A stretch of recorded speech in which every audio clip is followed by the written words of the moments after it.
Yeah, we done came from the bottom, mad that we up, but I don't hear him talking. Started with knowledge inside of my noggin. We took a dream and then we started blogging. Put my city on the map now. I'ma say how it is and now I'm back down. On the road to 100K, we finna act out. We gon' show them that we not just in the background. We the main event, we the main show. We the one that people always gonna pay for. FYF, we the best, no debate though. Number one sports channel, every angle. I'ma show them all how we ride. Best sports talk show, we not like them guys. We playing it safe while they feather the lines. We switching the narrative all of the time. Like who to go in the game is not MJ. Kobe Bryant top 10, not what we say. I keep Elijah one is very overrated. Keep it real if it ain't fact, we don't say it. Now it's stable, we won't be ignored. We number one, especially when coming to sports. FYF bringing the heat here, of course. Where everything backed up with actual source. Everything backed up with actual source.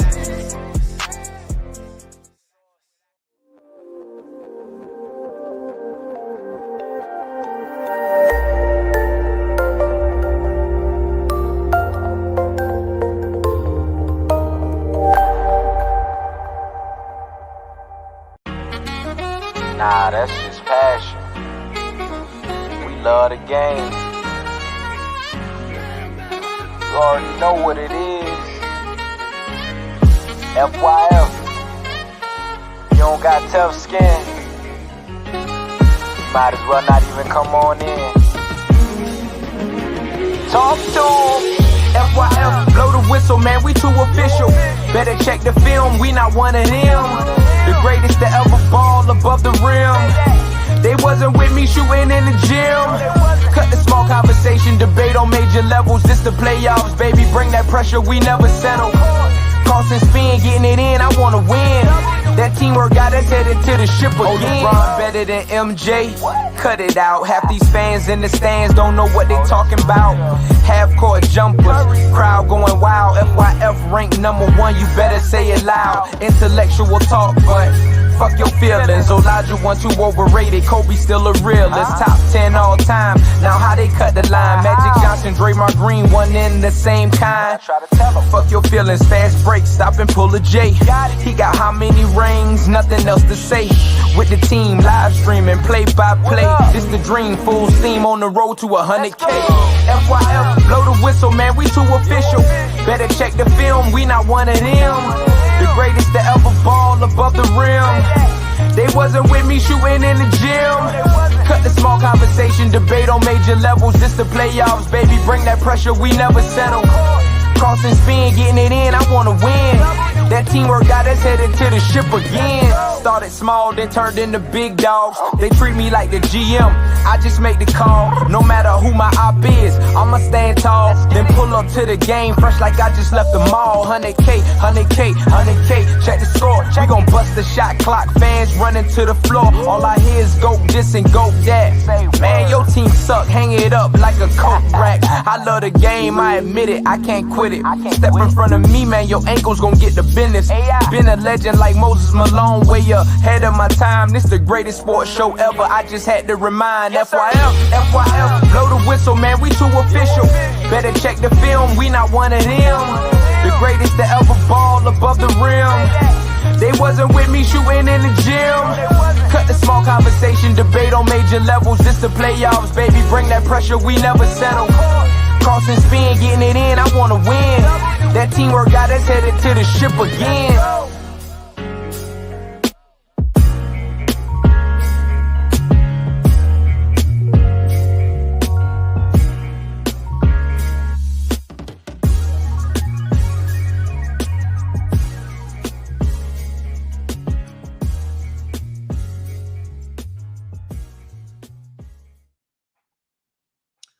FYF Sports, man. Lamar, man, we back. Appreciate y'all being here, man. Salute to X, man. I see you in the chat asking about Akeem, man. We could talk about it if you want to talk about that later in the show. I'm gonna be dropping the link. I'm gonna allow everybody to come up, cook on this NBA free agency, man. Salute to Mingle Jester. I know Coley Fagans. He said it in the music because that's what he learned here from FYF Sports, man. Look at Pootie said, I'm disappointed in Dame. Now you disappointed in Dame. You disappointed in what? What are you disappointed in? Right? What are you disappointed in? How come you're not disappointed in that horrible Portland organization? How come you're not disappointed in that horrible Portland front office that's made bad signing after bad signing after bad signing after bad drafts? And then when Dame, who has absolutely said nothing his entire time in Portland, he hasn't complained about anything. As soon as he says, okay, it's time to start building a contender, now you want to get mad at Dame. You didn't get mad at Portland when they signed Miles Leonard to that terrible contract. You didn't get mad at Portland for all of the bad signings that they had. I can run down the list, a whole bunch of trash signings, including Jeremy Grant for $160 million. But I guess that's okay. I guess these are guys that y'all consider as championship pieces that you can build a championship around, right? These are the guys signing Jeremy Grant to $160 million. That's a championship piece, right? We gonna talk about that Dame situation, right? I got to give props to Damian Lillard, man. Right, the man literally, and that's my squad too, right? Is it gonna be tough to see him go? Yeah, but the man deserves an organization that's gonna build a winner around him. That he deserves that, and Portland just ain't that organization. They have not. Ever since the Brandon Roy days, they really haven't tried to build winners. But we got to get to all of that, man. We're going to get to all of that. The NBA free agency has been crazy. We got 3 days. We got over 3 days of different moves, signings. Some of them are pretty surprising. We can look to the move today with Eric Gordon to the Phoenix Suns. I already had Phoenix Suns probably right behind the Lakers in free agency, but I think the Phoenix Suns might have passed the Lakers up with this recent signing of Eric Gordon.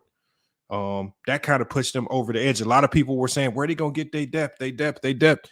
And all the Phoenix Suns did in this offseason was got deeper. They added more defense. They added more shooting. They just got better. So we'll talk about the Phoenix Suns, what we expect from them. The day 2 signings was unbelievable as well. Day 1 signings was really good. So we're going to talk about all of these moves. Almost every team. I really want to kind of break them down because just like the Miami Heat showed us, some of these smaller pieces, the Gabe Vincents, the Max Stresses, a combination of these guys healthy, playing their role and locked in can get you to the finals. So we have to talk about it. We can't just stay attached to the big names. And I think that's what made the Los Angeles Lakers. I think that's what made their signings significant. But we're gonna be talking about that. I did want to talk about the Players' Choice FYF debate and what to expect from that. And let me pull up my email real quick. And y'all, I'm gonna be dropping the link as soon as I get through this. I'm gonna be dropping the link because I want y'all to pull up. I really want to hear y'all thoughts on it. Herm said I'm capping. I don't know what he's talking about. But we can get Herm's thoughts. It is what it is, Herm. But let me get this on the screen real quick. But yeah, July 8th, you guys, July 8th, over on Players' Choice. We're going to be doing FYF Sports versus Players' Choice debates. We kind of finally agreed to terms. Obviously, the circumstances around it aren't optimal. I mean, like I said, I don't care for the debate format, but it's fine. We'll live with it. We'll make do with it. The format shouldn't change the basketball talk and the conversation. So I don't think that affects us at all. I think going into this, I was more looking at it from an angle of where, okay, we're all willing to go over to your platform. Let's even it out and let's get some of y'all over to FYF Sports as well. So y'all see it right here, Saturday, July 8th. We got Players' Choice versus FYF Sports Debates, man. You're going to get more information on the exact time closer to that date. So make sure y'all mark y'all calendars, man. We're going to be doing a debate. What they want to do is they want to do a trivia style King of the Hill type thing where they just kind of ask random questions and whoever gives the best answer wins a point. And it's the first to 15 that kind of wins it all. You guys already know we do our debates a little bit different. I mean, we try to have more realistic debates, not impromptu questions. But like I said, a lot of our guys have been seasoned. We've had spur of the moment debates, and this style and format's really not going to bother us too much. What we are doing is we are having a face-off. Hopefully, you guys can pull up tomorrow. We're going to be having a face-off at 5 p.m. Eastern Standard Time. 5 p.m. Eastern Standard Time here in FYF Sports. So hopefully we can get a couple of the guys from Players' Choice to pull up for some head-to-head debates. I think we already have the guy by the name of Damo versus Ace Sturdy, and then we got True to King versus Big Ock. It's kind of unfortunate that a lot of the other guys, I think we might have Ticket TV versus Young Africa. Ticket said he has to kind of see what's going on with his schedule. So, I'll be putting out information about that tonight. So we should have a very good face-off. We should have a very good face-off tomorrow. Ticket TV versus Young Africa is the headline. Ace 30 versus Damo. And then we got True to King versus Big Ock. I think that can be, a really good, a prelude to the debates on the 8th. So again, you guys make sure you hit the notification bell. That's going to be something you're not going to want to miss tomorrow. July 3rd, we're going to be starting that at 5 p.m.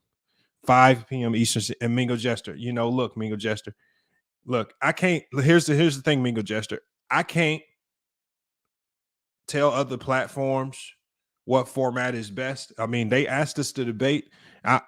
Whatever the format is, we'll go with their format. I'm not really tripping on the format because at the end of the day, the elite basketball talk is going to win out anyway. So it don't matter how you try to slice it up, how you try to finesse it. I would presume that they're going to all have the questions beforehand to be ready for them, and we'll be the ones surprised with the questions. That's the only thing that makes sense there. I don't know why they would surprise themselves with questions without knowing them beforehand against us. So, again, it is what it is. Damo and Sturdy are debating. I think they're debating the greater franchise. But I don't know. I got to get you just watch my community post, watch the IG. I'm going to be releasing that information. I'll let you go. The guys know the topics. Hopefully Sturdy is in here later. He can drop those topics. But the one thing that I'm disappointed with out of this thing, the only thing that, and the one thing that I've been with this whole Players' Choice FYF debate thing, I've really bit my tongue about a lot of things. I bit my tongue about a lot of the things that was going on behind the scenes. It's a lot of people on the PC side. I'm not going to say everybody, but it's a lot of people on the PC side that have some type of celebrity complex. And I believe that, I think since they got like 90,000 subs, I think they made it big time and they Hollywood now. So some of them won't even interact with us. They won't respond to us, right?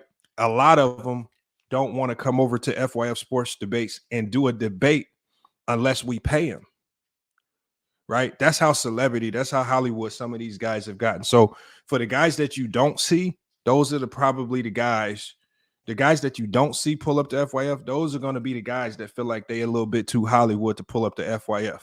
Like I said, all of us, content creators or not content creators, from SB, True to King, Age 30, Young Africa. Some of our guys are content creators. Some of our guys are not content creators. But the one thing we didn't do was we didn't ask for any silly demands to go over the debate Players' Choice. Once the challenge was presented, what do? We just say, yeah, we all for it, and we'll make the most of whatever content we can get out of it. But see, like I said, I just wanted to do a little face-off over here on FYF Sports. Get some of those guys, the Marzes, the Dubs, Chills, the Fluents, right? Let's come over here to FYF Sports and let's do a few debates the way we do them. Let's see if y'all can stand and have intestinal fortitude for 2 minutes each round and not look silly, right? Let's see if you can do your research. We say research purposes only. Let's see if you can go back and do some research, right? and then come back and we see the best of your basketball knowledge. So you don't have no excuses that we hit you with some random topic that you weren't prepared to talk about. But like I said, that's the problem that we've run into, is that we got a few guys that have been playing a little bit of Hollywood on us. And like I said, there's a lot of guys that claim they want to debate. There's a lot of guys that claim they want to smoke, they want to debate. But when you start to say that we got to pay you to debate you over on this platform, it really makes me look at you a little different. I really, for a lot of people, when I hear that, I lose a ton of respect. I understand it's a business, but I really lose a ton of respect for you, just as a content creator, in a sense, when you start putting it up to those demands. So we'll have a few guys over here. Like I said, Ticket didn't have an issue with pulling up. It's just about a timing thing. Damo, whoever he is, I don't know if Damo's a new guy over on the platform. I honestly don't know who he is. And then we got Big Ock. Like I said, I wanted the heavy hitters, the Fluents, the Chills, the Marzes. I wouldn't call Dub a heavy hitter, or their so-called heavy hitters. I wanted those guys over here, but I mean, that's something that if you're a PC fan, maybe you can go chop that up with them about. But they playing the Hollywood card. I guess the 90,000 plus subs turns you Hollywood, and now you're a little bit too big to pull up the FYF Sports. So it is what it is. We can't really complain about it. We just gonna go do what we do, right? We just gonna do what we do, and it is what it is. We let the cards fall where they may, right? We're not gonna cry about the results. We're not gonna cry about the format. We just gonna do it. And the crazy thing about it is, just even trying to get the face-off set up. Just even trying to get, and look, you know what? Look, Ralph just said Lamar Damo's legit. No, he's not legit. The reason why I know he's not legit, Ralph, is because I was just talking to him. I was literally just talking to him. I was just talking to him in our group chat. You know what I heard? I heard somebody looking for a million excuses not to debate. I heard a guy talking about, I said, the way we do it on FYF, I literally told him the format. I said, whoever you debating, I said, y'all come up with a topic to debate to make sure y'all have opposing views. You go do your research and you come back with the best arguments you have. We got 2 rounds of debating, 1 rebuttal round. You know what he said? Oh, no, I can't debate like that. I can't do that. I don't want to debate like that. I don't want to do that. Why you the host? Why can't you just pick the random topics, man? I said, Damo, this ain't trivia. I said, Damo, this ain't trivia night, bro. I said, you go do your homework. You come back with the best of what you got, and we gonna see if you really know basketball. And again, and literally, I'm just hearing somebody scared to death to debate. I said, and like I told him in the chat, I said, them 2 minutes is real lonely. Them 2 minutes can get real lonely, right? When we put you on that big screen, right? You might have your camera on, and you really gotta let us know what you think about the game of basketball, whatever the topic is, for 2 minutes. Right. That's why, win or lose, you got to applaud the guys that actually pull up and at least give it a try. You got to applaud the new guys that do it in this format, whether they win or lose. Right. When we saw the Pope come up for the first time ever and try it. Right. He didn't win, but he gave it a try. It's not as easy as what some people try to make it out to be. Damo's in there crying, oh, that's going to be unorganized. No, it's not, Damo. It's not going to be unorganized. It's just, like I said, it's a long 2 minutes. It's a long 2 minutes when you got to go up there and cook, man. So, again, if you want to sit there and say Damu's somebody that we worried about, I would be more concerned with Ticket. Because we all know Ticket can talk for 2 minutes. Whether he finesses and make stuff up. It is what it is. Herm says, stop crying. No, we're not crying. It's not. These are the facts, Herm. This is what happened. We told them what the format was, and they started crying. What you want me to do? I mean, like I said, Herm, don't get mad because every time you've come up here, you've gotten obliterated in the debates. Don't get mad. It just is what it is, Herm. It is what it is. No, Jamar, legend won't debate me. I told you, all they heavy hitters went Hollywood on us. And like I said, I'm the watcher. I really try to stay out of the debates to keep it fair. I try to. But, you know, if Legend of Winning did want to attempt that, he could.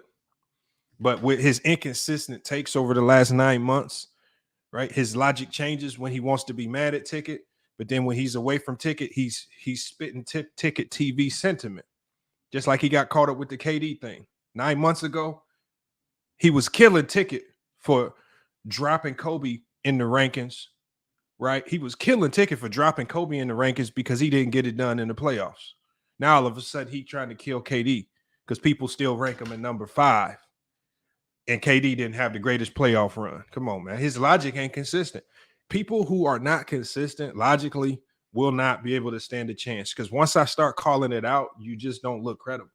It just sounds like you make yourself look like you're just trying to say stuff to win the debate. You said Chill gonna kill. If Chill was gonna kill us, then he would have pulled up tomorrow. Chill was silent in the group chat. I went over the player's choice. I said, Chill, we would like to have you here. Chill said, yeah, I want the smoke. And when it was time to set it up, Chill got silent, man. Oh, but let me guess, they busy. That's always really the excuse. See, the greatest thing about YouTube is you can have the greatest cop out in the world. Oh, I'm busy. I got a conference call. We didn't heard it all before. Everything that I said, everything that I'm saying is 1,000% facts. If anybody who's been in these same conversations feels like what I said is not factual, come up and call me out on it. Everything that I've said has been 1,000% facts. Salute to Ryan for trying to put it together. But this is just how it's been. I even said it in the group chat. I said it's like pulling teeth trying to get the PC guys to debate on FYF Sports. I wonder why. I'm just telling you like it is. Gio Williams said, Gio, I can drop the link for you. Maybe you can cook me. Let me drop the link for Gio, y'all. Whoever Gio is. Gio's a PC fan. So we're going to invite Gio up. Gio, we're going to make you a celebrity today. All right? You can go Hollywood. That way you don't have to come back over here. Hey, that link is only for Gio. If you're not Gio, don't click the link.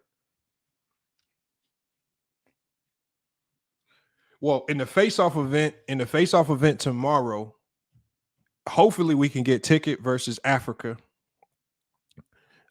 Ticket just has to get some stuff aligned with his schedule, but Ticket's all for it.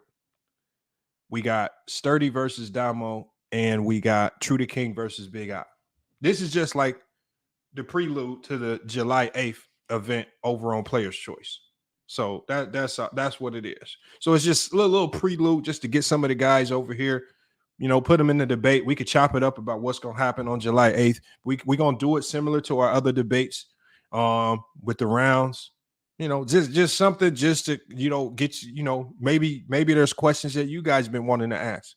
Sometimes when you're on Players' Choice, you don't get an opportunity to come up on the stage and ask some of these guys questions about their takes. You know, I'm going to let y'all up. All right. Doesn't look like Gio's hitting the link. Gio's probably a troll account. He went back to saying something about Fluent. Gio, you need to know, Gio, that we literally called him out to pull up tomorrow. So, Gio, I think, like I said, I've been over the Players' Choice. They said they I don't know. I don't get it, man.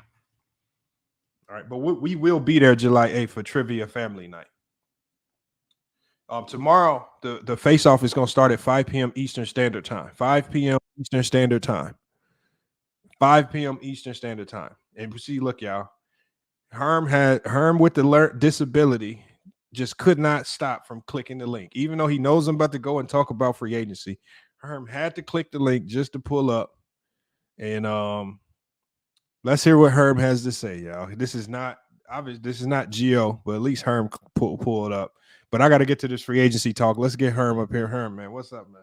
Hey, man, you know I don't follow the rules, man. But Nah, but you gonna have to do the player shows what you used to do the ticket. Nigga, you got to, you know how you used to do your videos, call them out on there, blast them mistakes. You got to do the same thing, bro.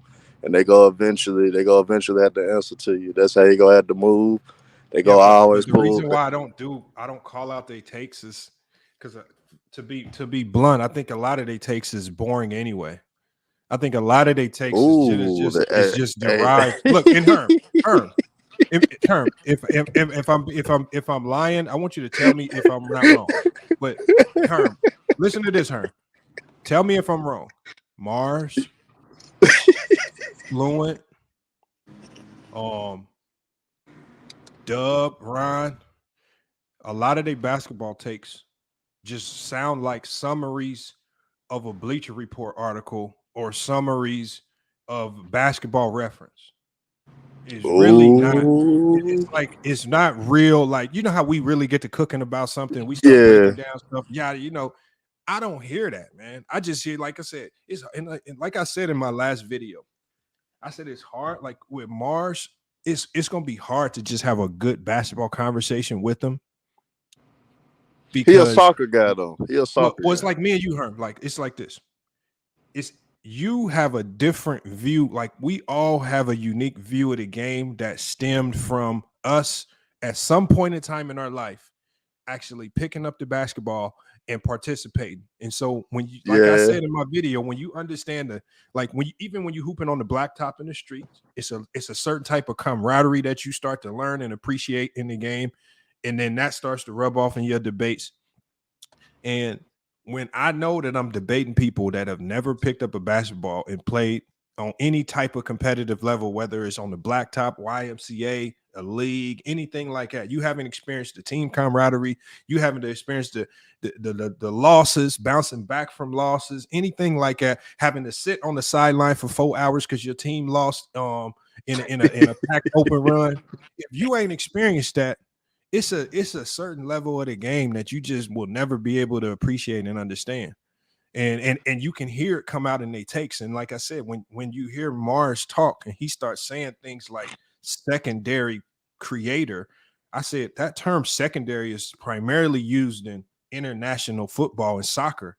I said like secondary strikers and secondary attackers. I said, now you're trying to take soccer terms, put them into the American basketball, and then because a lot of people don't know the some of the lingo that scouts use, he just says it in a way he can trick people that don't know the he finesses very well. Yeah, he finesses information. And I'm not saying Marz. I'm like, Marz, what the fuck would a coach do with a secondary creator?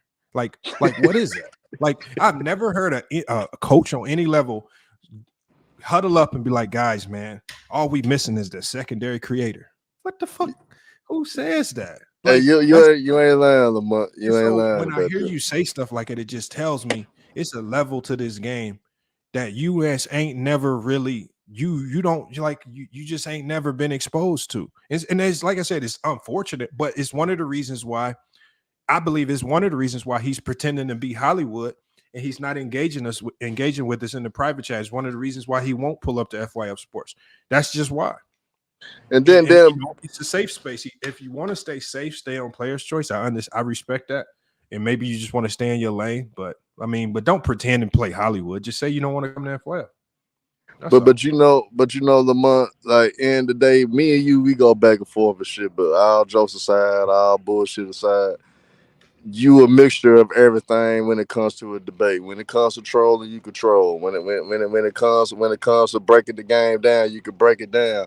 When it comes to talking, any type of different personality that could come up in debate, you could adjust to that and match it. You know what I'm saying? And that's a dangerous combination that a lot of people are scared of. At the end of the day, despite of guys I've been into it with on the panel or whatever, on the platform or whatever, a lot of guys got, like you said, got the unique way of how they view the game and how they analyze the game. And those guys, you know, are good debaters.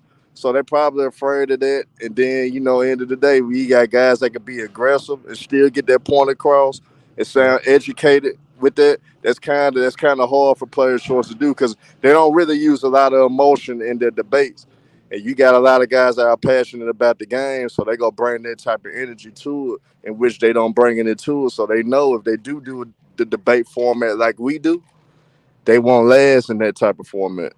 So that's why I told him. I said, sitting up there and having to talk about your point for 2 minutes, you get real lonely. And man, maybe it's not made for everybody. It is what it is. But I definitely appreciate the guys from PC that are pulling up tomorrow. Hopefully they actually pull up. Hopefully they don't be no shows. So hopefully they pull up, and they can.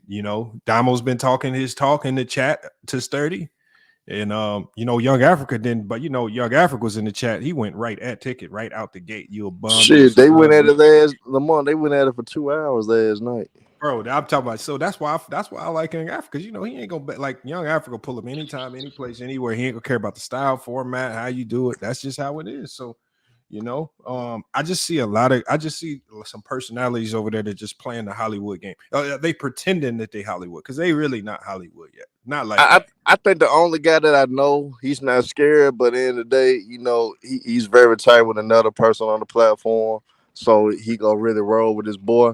Chill not scared though. It just that, bro. I don't think Chill's scared though. Bro, I've never heard somebody say I want to smoke so much and never show up.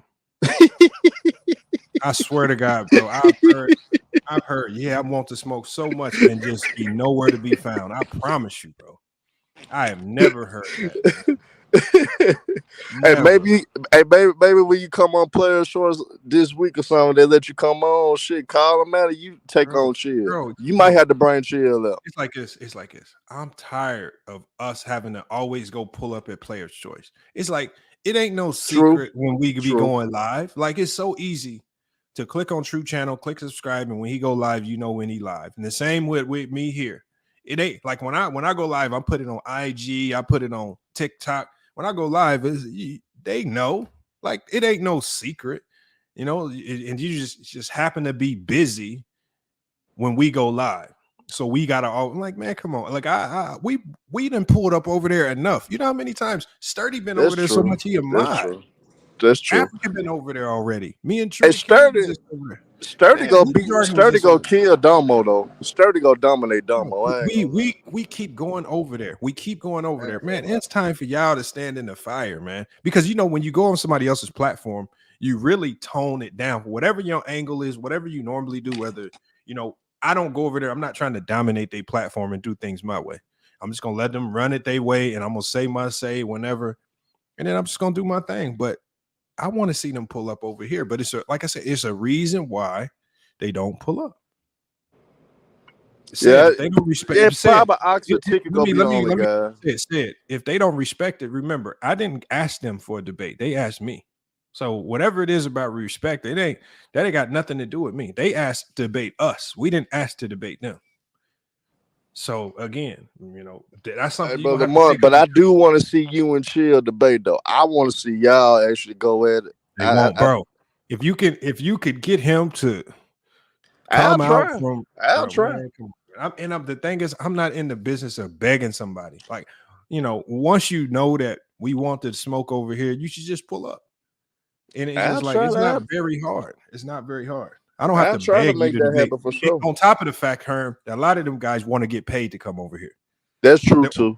That's true. I do know that too. Herm, and the reason why they ask to get paid is because they know we ain't gonna pay them shit. So they can always say, "Well, I wanted to come over there and debate, but it's some other reasons why I couldn't go over there." But no, we're not paying you. No, hell no, we're not paying you a goddamn dime. Now, what I did offer was, I said, we can get a pot together. I said, we can do a winner take all pot.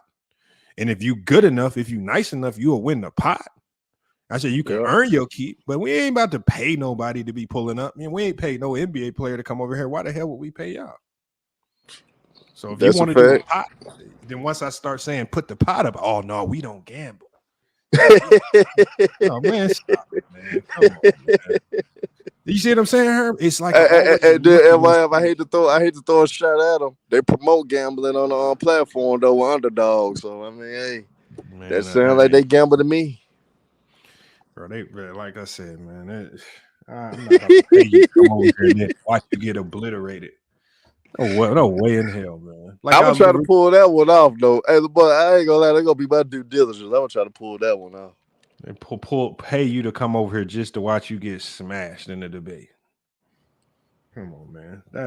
I'm not about to do that, man. Yeah, that is sad though, man. But I'm gonna let you get the free agency, bro. Man, hey, but I salute you, man, to try to put it together because that would have been great. That would have been great for the YouTube streets, and that actually would have promoted all us, man. That be cooking, that be in these debate formats. But guys can't handle the smoke that we do. You know what I'm saying? So salute to you, FYF. Let's cook on that free agency, man. I know you finna cook on it. Let's get to it, brother. Salute. Yeah. All right, man. And look, if somebody just said it in the chat, man. Yeah, y'all right, man. Prize Picks is better, man. We mess with Prize Picks. Make sure there's a link in the chat, man. Make sure I go sign up to Prize Picks right now. Look, Underdog, what they matching up to $100, man. Prize Pick matching up to $1,000, man. Link in the chat, man. Go sign up for Prize Picks. We support the gambling in sports, man. We don't hide from it. Check out Prize Pick. Link is in the chat, man, right there. We got some NBA free agency. I'm gonna run through some of the key free agent signings that I like, and then I'm gonna drop the link for y'all to come pull up. We got to talk about it. I'm just gonna get straight to it. We got Desmond Bane, $207 million over 5 years. A lot of people are saying that he was overpaid. I'm gonna tell you guys right now. He didn't necessarily sign for $207 million. His contract is loaded with incentives. His true number is around $130 million. If he starts to hit his incentives, he can get closer to that $207 million. So that means he's going to have to be probably all NBA, things like that. He's going to have to play some really good basketball to get that full $207 million. But the man definitely earned it, man. Last year, he had a case to be most improved player. And obviously, Oladipo getting traded to OKC. They're absorbing his $9.5 million contract. That was significant to me right there because it tells me that Miami is either in play for James Harden or Damian Lillard. I don't know which one. I'm not going to pretend to know, but the reason when you dump that salary right there, you're making space for something. And on top of the fact that Oladipo is probably going to be missing a significant portion of next year. Gary Trent Jr., he's back with Toronto. Derrick Rose to Memphis. I think that's a good signing. You talk about getting a veteran in that locker room, a guy that we know that a player like Ja Morant can relate to. Derrick Rose, who early in his career was dealt with similar trials and tribulations. Maybe he can help him grow up. Fred VanVleet, he signs a 3-year, $130 million deal with the Rockets. I like that. The Lakers, man, they keep Rui Hachimura as expected fit, 3-year, $51 million. They also get Cam Reddish. These are the day one moves. I thought those were two excellent signings. Cam Reddish is a very underrated player. Pelicans keep Herb Jones, and that was crucial. He was crucial to their success.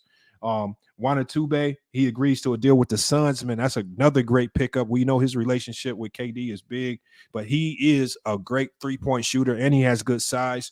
So he helps the Phoenix Suns with some depth. Joe Ingles takes on a 2-year deal with the Orlando Magic. One of the weirdest deals. I don't necessarily understand it. Why the hell the Orlando Magic need a Joe Ingles there? I don't know, but I guess Orlando's just being Orlando. Gabe Vincent, 3-year, $33 million with the Lakers. Great signing right there. They steal him away. They stole him away from the Miami Heat. So the Miami Heat, they've lost some key pieces to that team. They've lost Max Truss. They lost Gabe Vincent, man. They already had to waive, or they traded away Victor Oladipo. How did they bounce back? Trey Jones, I like that deal with the Spurs. Jakob Poeltl stays with the Raptors, even though he did say Jakob Poeltl did tell the Raptors, I want to be on a team that's competing. I don't want to keep being a part of these rebuilds. Chris Middleton agrees to a 3-year, $102 million deal with the Bucks. He came back. Kyrie, just as I expected, re-signed with the Mavs. All the rumors surrounding him visiting other teams, it was all fake news. I think it was always the Mavs. Max Truss, again, heads to Cleveland Cavaliers, adds a little bit of shooting over there. I think he's a good floor spacer for Garland and Mitchell. Another underrated pickup is Chimezie Metu, signs with the Suns. This is a very, very good forward, super athletic, and he can shoot the ball. Another good signing, gives them some more depth. some other signings we got to talk about. Jeremy Grant, 5-year, $160 million. I just don't like it. It's just another bad signing by the Portland Trail Blazers, but they just did what they do best. They signed mid players to star level contracts. Bruce Brown, Denver Nuggets are losing pieces. They lost him to the Pacers. He's a bit overpaid, 2 years, $45 million. But that's what you got to do on those short-term deals. You kind of got to overpay him just to snatch him away. The Suns keep Damian Lee and Josh Okogie. Those are probably minimum deals. They also got Keita Bates-Diop. He was a really good player for the Spurs, and you guys should dive into him from Ohio State. Kobe White, he stays with the Bulls, 3 years, $33 million. I did not really understand that, but, I didn't think the Bulls were even really sold on him. It seemed like he was in trade talks his entire time in Chicago. Kuzma, he stays with the Wizards, $102 million deal over 4 years. Warriors keep Draymond, 4 years, $100 million, as everybody expected. Again, we heard a lot of the fake news about Draymond Green going here, taking conversations here or there, just all fake news, man. He stayed. That was a day one signing. He wasted no time. We go to day two signings. Day two signings weren't as big. They weren't as headline, but I think some of them were very significant. Knicks trading Obi Toppin to the Pacers, man. That's something you want to watch out for. The Pacers are starting to look like a very dynamic team. The Lakers go ahead and lock up Austin Reeves, 4 years, $56 million. And I was trying to tell people, a lot of people were thinking that somebody was going to jump out the window and just sign Austin Reeves for $100 million. And I said, teams will not do that. I was like, whatever the league has your cap figure set at, that's generally what teams will stick to. And most teams will not exceed that. You're just disturb the market too much. We got Thomas Bryant going to Miami Heat. Jackson Hayes to the Lakers is big. Once they signed Austin Reeves, that's when I knew they were out of play for Brook Lopez. And Jackson Hayes is a good pickup. Now I think they were able to get Jackson Hayes on the cheap because Jackson Hayes did have that criminal situation that he was dealing with. And I think that really hurt his value. So they were able to steal him away, get him cheap, but he's an explosive young big man who can defend, right? He is a high energy guy. I like him. And when you put him alongside a guy like Anthony Davis, you talk about being able to get those additional rebounds, just giving effort, being able to compete down low. That's who Jackson Hayes is. He's an exciting young player. I expect a lot from him. And I think he's going to look much better playing alongside AD than he has in the past. Let's talk about some more moves. We got Lonnie Walker. Lonnie Walker, again, there was kind of questions around him. He goes to the Brooklyn Nets. Eric Gordon, as we mentioned before, he's over there with the Phoenix Suns. Adds to their depth. Russell Westbrook, he goes ahead and takes close to a minimum deal with the Clippers, which was surprising because NBA executives had Russell Westbrook's value at about 10 to 15 million per year going into the offseason. So for him to sign with the Clippers, that was a steal. He must love what they have going on with the Clippers. I think he loves how they're using them, and they definitely got Russ on an extreme discount there. Miles Bridges, he agrees to a 1 year, $7.9 million qualifying offer. Obviously, we know he was dealing with a crazy legal situation. And I told you guys last year, I said his legal situation is going to help the Charlotte Hornets out because they're going to be able to re-sign him for extremely low price, and they can continue to build around LaMelo. And it's all because of his criminal situation as well. So he prior to that, he could have had close to a max contract. And, it was unfortunate, but at least he's moving past those legal issues. He's signed now. He's set out for a season. He has a 30-game suspension, I think, that he still has to go through. But I expect Miles Bridges to get back to being Miles Bridges once he's back on the floor. But I'm curious to see how even Charlotte proceeds because they're still pretty young. They still got a lot of holes in that lineup. How do they start to show up that roster? Because they've lost a ton. They lost to Oubre's and things like that. And I don't believe they get them to re-sign there. So those are some of the signings. If I missed any of the impactful signings that y'all might have thought were impactful, y'all can talk about it when y'all pull up. I'm going to go ahead and drop the link. Like I said, I don't expect for us to be live too crazy long tonight, unless we just get off into some crazy discussions. But I definitely want to get y'all thoughts on it. But before we start bringing people up, man, obviously we always got to give a big shout out to the sponsor of the show, Rental Karma, man. Rental Karma, as I keep telling y'all, I don't know why more y'all haven't signed up. I know a few of y'all have. You want to sign up for Rental Karma. Why? It's the easiest way to improve your credit score. It's the easiest and cheapest way. You can report your rent payments, whether you're paying rent to your mama, your daddy, whether you're paying to an apartment. You can get all those payments reported and added to your credit immediately, boost your credit score with Rental Karma. Check out this quick video from them. I'm going to go ahead and drop the link to Rental Karma in the chat for your discount to get signed up. Did you know that you can add your rental payment history to your credit report and help you improve your credit score or establish credit if you don't happen to have it? At Rental Karma, we've helped over 62,000 families across America in the last 5 years do just that. Whether you pay to a family member or a friend or apartment or a landlord, we can help you. So if you're a renter in America and you want to get the credit you deserve for your rental payment history, visit rentalkarma.com and see if Rental Karma can help your family. There we have it right there, man. There we have it right there. Rental Karma, man. Y'all go check them out. Link is in the chat, man. Like I said, great company, easy to use, small sign-up fee, and there's only $8 a month for them to continuously report to your credit, man. But get your credit boosted today. Let me go ahead and get this link in the chat. Give me 1 second.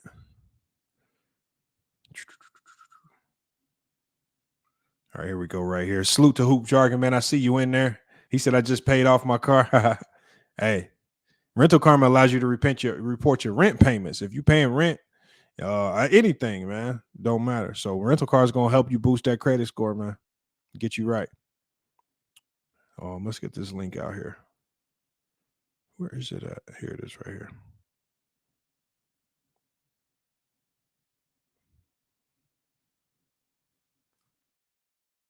All right, link is in the chat, y'all. Is in the chat, man. Let's pull up, man. Let's get a good conversation there. NBA free agency. If you did want to talk about the FYF PC debates coming up, or the face-off that's coming up tomorrow, feel free to ask questions there as well. You know, it is what it is. He says, does Rental Karma get your credit for paying off YouTube bets? Oh, man. Hey, I don't know if they can help with that, but because some people are going to have some bad credit if that was the case. D. Thomas says USA FIBA might lose. The roster's not filled with a ton of big time names. Will they lose? Probably not. I don't think they'll lose. It's just the collection of talent that they have is just going to be too good.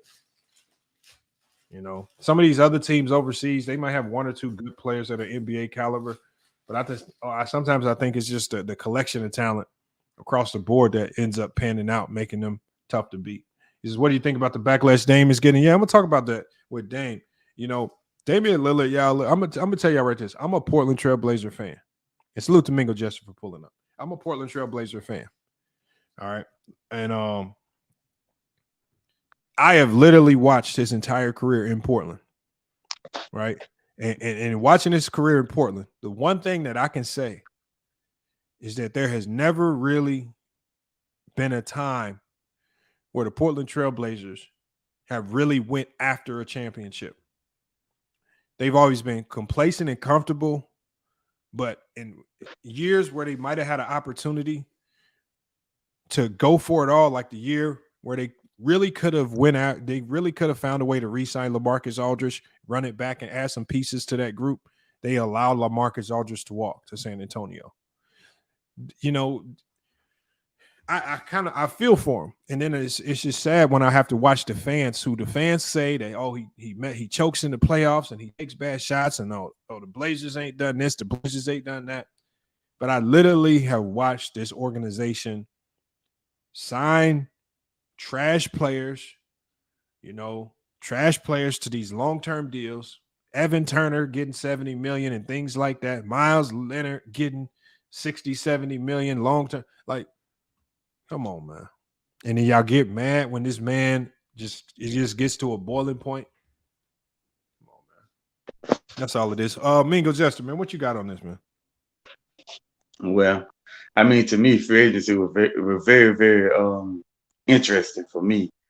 I mean, I seen a lot of players that went places that I didn't think they was gonna go. You know, like Bruce Brown going to the Pacers, that shocked me a little bit. I was like, wait a minute, okay. I mean, I guess he wanted a bag. He got a ring, so I guess now it was time for him to get paid. So he thought. And I mean, the Lakers made some nice moves. You know, they made a lot of good moves, but I mean, is they really title contenders or what? Well, the Lakers. So the thing is with the Lakers, when people ask me if they title contenders, this is what I look at. Okay, how far did they go last year? Did they keep that core together, and did they add to that core and fill up holes? And when you look at what the Lakers did, they kept their core together. They kept especially with Rui and Austin Reeves, two of their key role guys. You still got LeBron and AD. One of the biggest issues was somebody who can get into that center spot and be competent, and then also point guard play if you want to put LeBron James off ball or if LeBron James is out. They went and got Gabriel Vincent. Gabriel Vincent on ball is a good point guard. Off ball, he's a great shooter. Jackson Hayes, he's a good defender.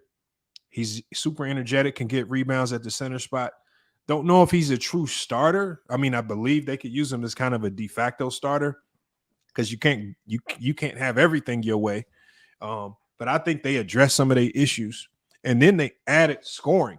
When you look at Cam Reddish, this is just a guy similar to D'Lo who can just get buckets out of nothing. When the offense breaks down, the shot clock's running low, you can just get a ball to a Cam Reddish. He makes something out of nothing. I think they struggle with that as well too. So, and Taurean Prince, 3-and-D guy. I think he shot 38% from the three-point line, and he can defend multiple positions. So similar to a Rui Hachimura, you add another guy that just makes you tougher to defend, and it makes you better on offense. So you got to get a Lakers. They're up there, the top three teams that won free agency. I think the Suns did it just a little bit better, but it is. Everybody's gonna have different opinions about that. Mm-hmm. Well, hey, man, they said Alan Crabb. Yeah. Oh my God. Alan Crabb. Don't remind me. Don't remind me, bro. Look, I can tell you all of them. The Blazers signed Evan Turner. They gave him 4 years, $70 million. He was a complete scrub. They gave Miles Leonard 4 years, $41 million. He was a complete scrub. They gave Alan Crabb 4 years, $75 million. He was a complete scrub. I remember they had signed Jake Layman to a weird contract. He was a scrub. It's just dumb moves. It's just dumb move after dumb move. These are not very good players. Oh, remember I think they gave Hassan Whiteside a dumb contract at one point in time. They did. So, they're idiots, man. They're idiots, man. They make dumb moves. They gave Rodney Hood a dumb contract. I don't know, man. I'm glad Dame finally asked out because he deserves. They gave Anthony Simons that dumb contract. He didn't deserve it. He's not a very good player. So it is what it is. What up, Sturdy, man? What you got, man? Yeah, salute everybody. Hold on, give me a moment. What Sturdy? You got this debate with Damo tomorrow, man. What you expecting out of it? I'm beyond you, DeMont. Damo is a good YouTube personality. You know what I'm saying? He does have a channel, but his sports debates, I would say, is very simplistic. You know what I'm saying? Like I'll just on the third, I'll just show how the gap between real basketball takes and casual basketball takes. That's all that's gonna be. Damo, but be honest with you, like I knew this would be expected, Lamont. Like I said before, only half the PC guys a few of them might do it, be honest with you, and a few of them won't. And that's okay. We're gonna continue to grow, continue to do our thing, but most importantly, show up and show out. And like every channel, the people dictate what they really want. So once FYF represents on the 3rd and on the 8th, then we're gonna see what the people gonna want. But I think I'm gonna make an example out of Damo. I think as you know, I ain't playing no games with nobody anymore. It is I'm very excited for the opportunity. But in regards to free agency, I think the Phoenix Suns had the best offseason. For you to get that caliber of player, Bradley Beal, for essentially nothing, and those quality of role players too, extremely underrated pickup with Eric Gordon and with I keep forgetting the guy's name from Brooklyn Nets.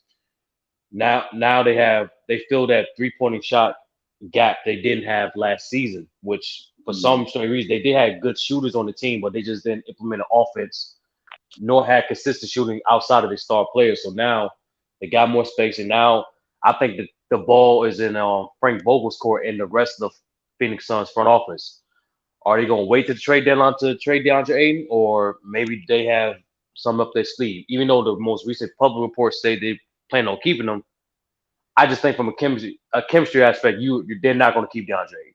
That just you just have fewer shots now with more scores, and with a guy like Bradley Beal, who is an underrated playmaker, still DeAndre Ayton's shots can go from 16 to 14. He's not going to like it. But nonetheless, they have the best offseason.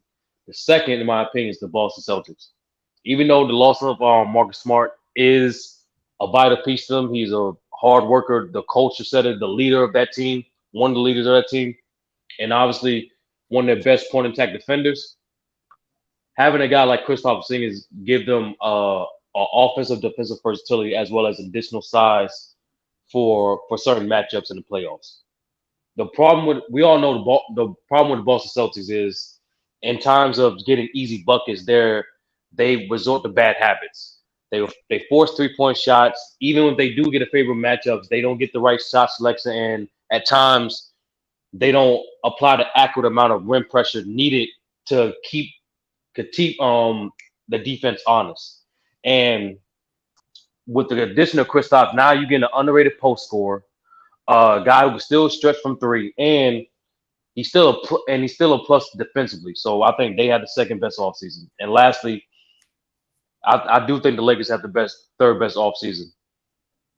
Like you put it on before, they remain on the court, also improve rating weaknesses, better 3-point shot, better 3-point shooting, additional size on the wing and center position. But in my personal opinion, it doesn't really matter unless AD plays consistently as a top 5 player in both the regular season and the playoffs. They go as far as he takes them, because in the Western Conference, the biggest mismatch is to have an elite two-way power forward, and they have that. So the fact that AD has proven even last postseason to be a mismatch problem for Draymond Green, to be a mismatch problem for Jaren Jackson, two of the best defenders at that position, tells you how much of an advantage the Lakers have, but it's all upon him. He has become a better playmaker. His mid-range shot has become better, so that way give him a little more diversity off of the pick-and-roll game. And lastly, he just got to be consistent with his motor. That's my top 3 take on the 3 teams that had the best offseason. And Damo, I hope you're doing your research, bro. That's it. The one thing with Damo, the one I knew he lost when he said he wanted surprise topics. He said, the host, why don't you see? I want you to have a topic that you feel comfortable with.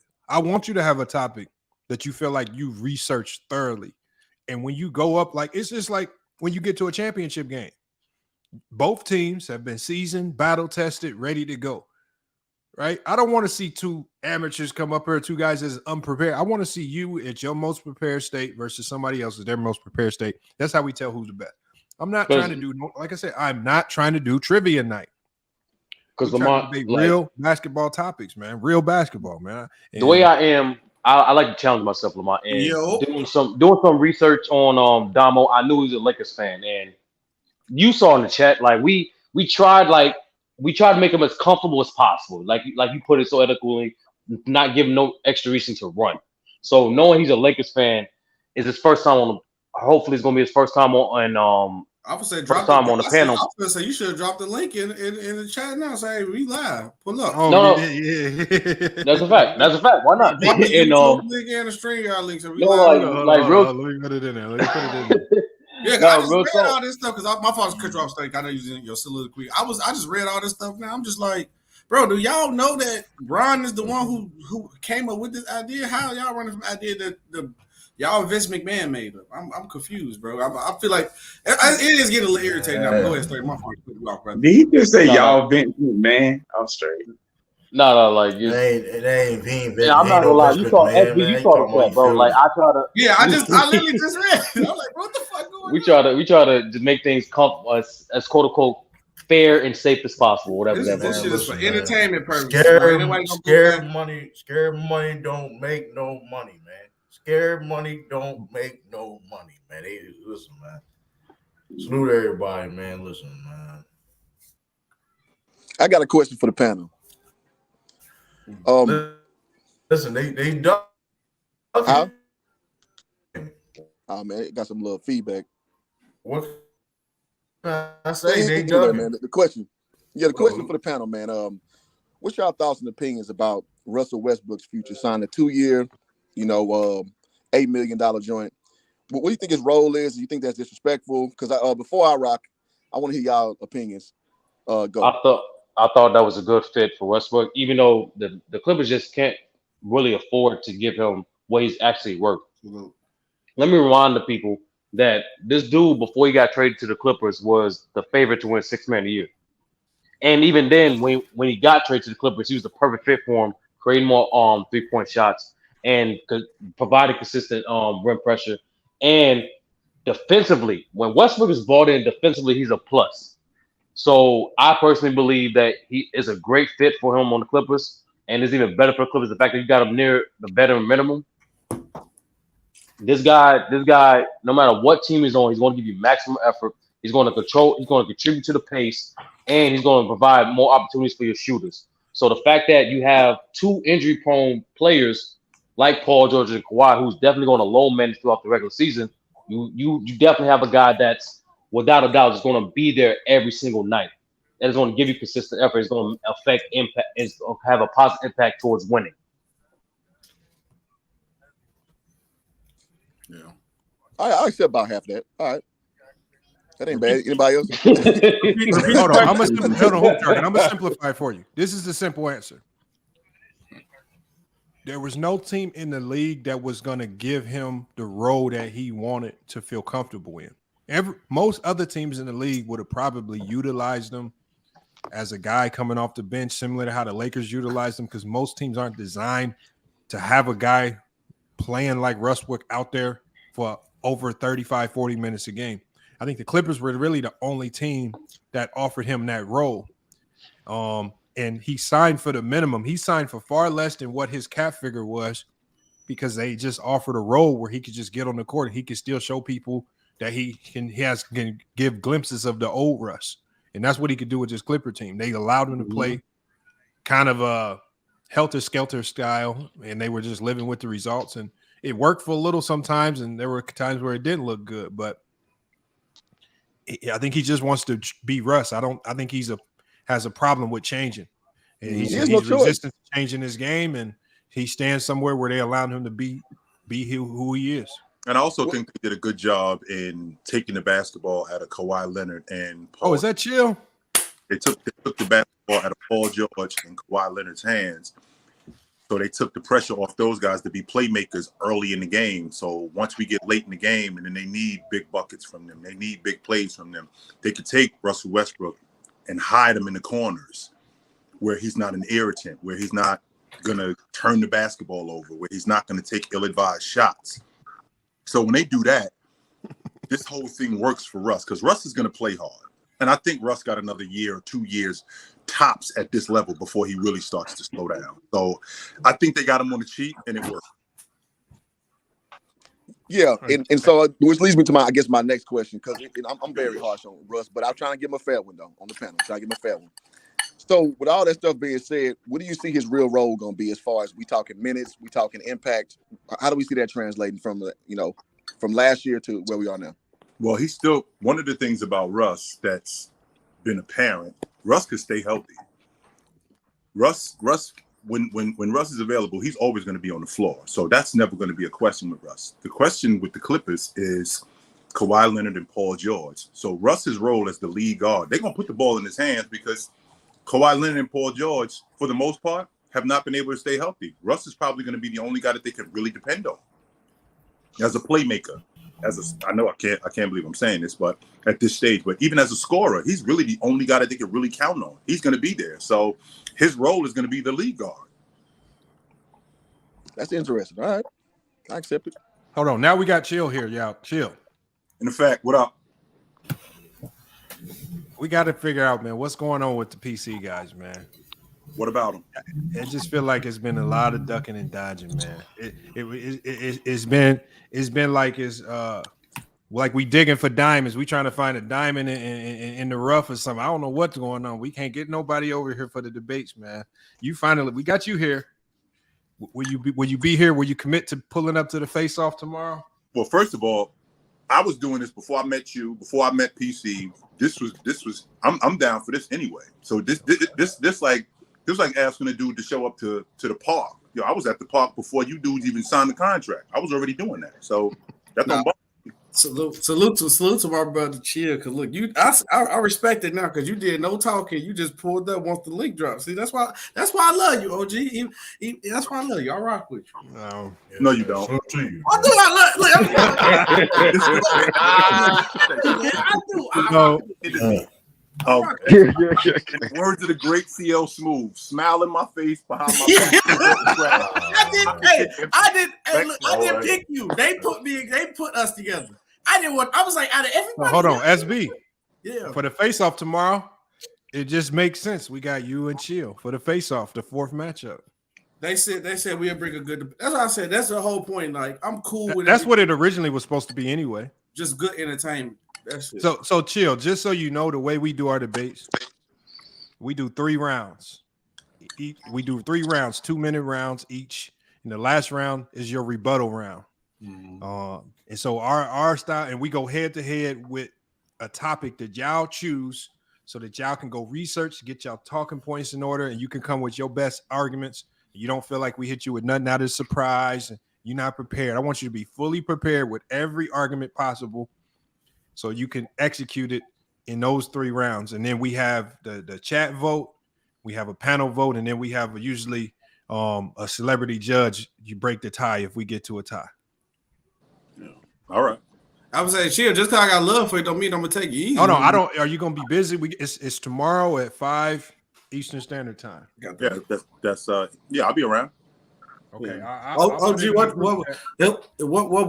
you want to do, OG? Because I heard that you know the one thing they gonna probably hear us talk about is do we still gotta do the Kobe thing? We can debate the Kobe thing. Doing this for so long, but I think we beat that. I think that horse. I think we did beat that. I think that horse is already dead. You think? I think another one they was trying to throw out. They said it'd be good for us to go at it on. That was like Rose versus Westbrook prime. How you feeling on that? I would love to talk about that. Sure. You know what side of the fence I'm on that though. You know what side of the fence I'm on too. Oh, Westbrook versus Rose. We can do that. I would love to do that. Yeah, we can talk about that. Hey, sure. They ain't a bad debate either. We can do that. If you want to do 3 rounds of that, or we could do like 1 round for that one, then we can pick another topic for another round, then we can just rebuttal. No, y'all gonna need 3 rounds for that. That's Okay. A lot to cover. We Y'all can gonna do need 3 rounds for that topic. That's a lot to cover. That's cool. You know I'm taking Rose. We talking Magic. We talking about who is peak. We ain't talking about career and run. We talking about peak. Right. Even though Rose peak was like a Michael making microwave pizza, but it's still a peak. It was quick. Hey, True the King. Yo, Chill, you got a little echo. True, did you come up with a topic with Big Al? Not really. He talking about. It was like Don Mitchell, D. Brooke. I don't know. I really don't know. Listen, it's up to him, man. Whatever he want to do. Yeah, that's the topic, True. You gotta y'all gotta come up with a topic. I do that. The topic is I saw Jokic versus Giannis. I don't know what exactly we want to do. No. The topic is Booker versus Mitchell, and you got Mitchell. Ox got Booker. OG, you got echo too. It don't matter. Well, it don't matter. Do I have an echo? I got Yeah. You want me to leave and come back? Hold on. You want Donovan Mitchell? Yeah. Or plug your mic back in and unplug it. I'm not even on my computer. I'm on my phone. Oh, okay. Say something. Kings, he funny as hell, bro. You good now, OG. You good. So you got Donovan Mitchell versus Devin Booker. Okay, that's a decent one. That's a Oh, decent. Devin Booker versus What's the Donovan second Mitchell. one? What's the second one? Oh, I got one you can do because True, you going against who? Ox, right? No. Yeah. Just stick with that topic because I don't want to throw a million topics in. I just let him ride with the topic that he wanted. Yeah, We'll I'm just gonna go. say do Tatum versus Fox because I know that he got a lot of praise for Fox. Nah, I want to go with something that we know he comfortable with. So, like I said, I ain't trying to hit nobody with a surprise. I mean, is he a King? Ain't he a Kings Kings fan? fan. Ain't he a Kings fan? Yeah, he like the King. Yeah. But hey, just hit him up in I the want group to chat. know what. Yeah, let's do a. Just hit him up in the group I chat want- if you I come up want with him at something his different. bet. I want him at his bet. I want him at his bet. And then hold on, wait. So I'm King. confused because chill here. So wait, the king is they doing the king of the court like y'all did the last time video where it's like you give us a topic and we just debate it. But if we agree, we just got to debate it better. That's on the 8th. That's on the 8th. That's what I'm talking about the 8th. That's what I'm asking OG because he did it before already. So because I don't have a problem. I'm like anywhere where y'all want to do it, that's fine. But if we just gonna be king of the court, first to 15 to answer questions, that's like you said, that's trivia. They ain't really debating. I think the logic is exactly that. Where if we debate something and we both agree on it, what we tried to do was we tried to get stuff that we disagreed on more than anything, instead of coming up with topics that we agree on, stuff that we disagree on. And even if it was something that's old news, we disagree on it. Let's talk about it again. Talk about it again. Okay. That's cool. So if that's fine with me. I'm with whatever. So that mean he'll pull us up.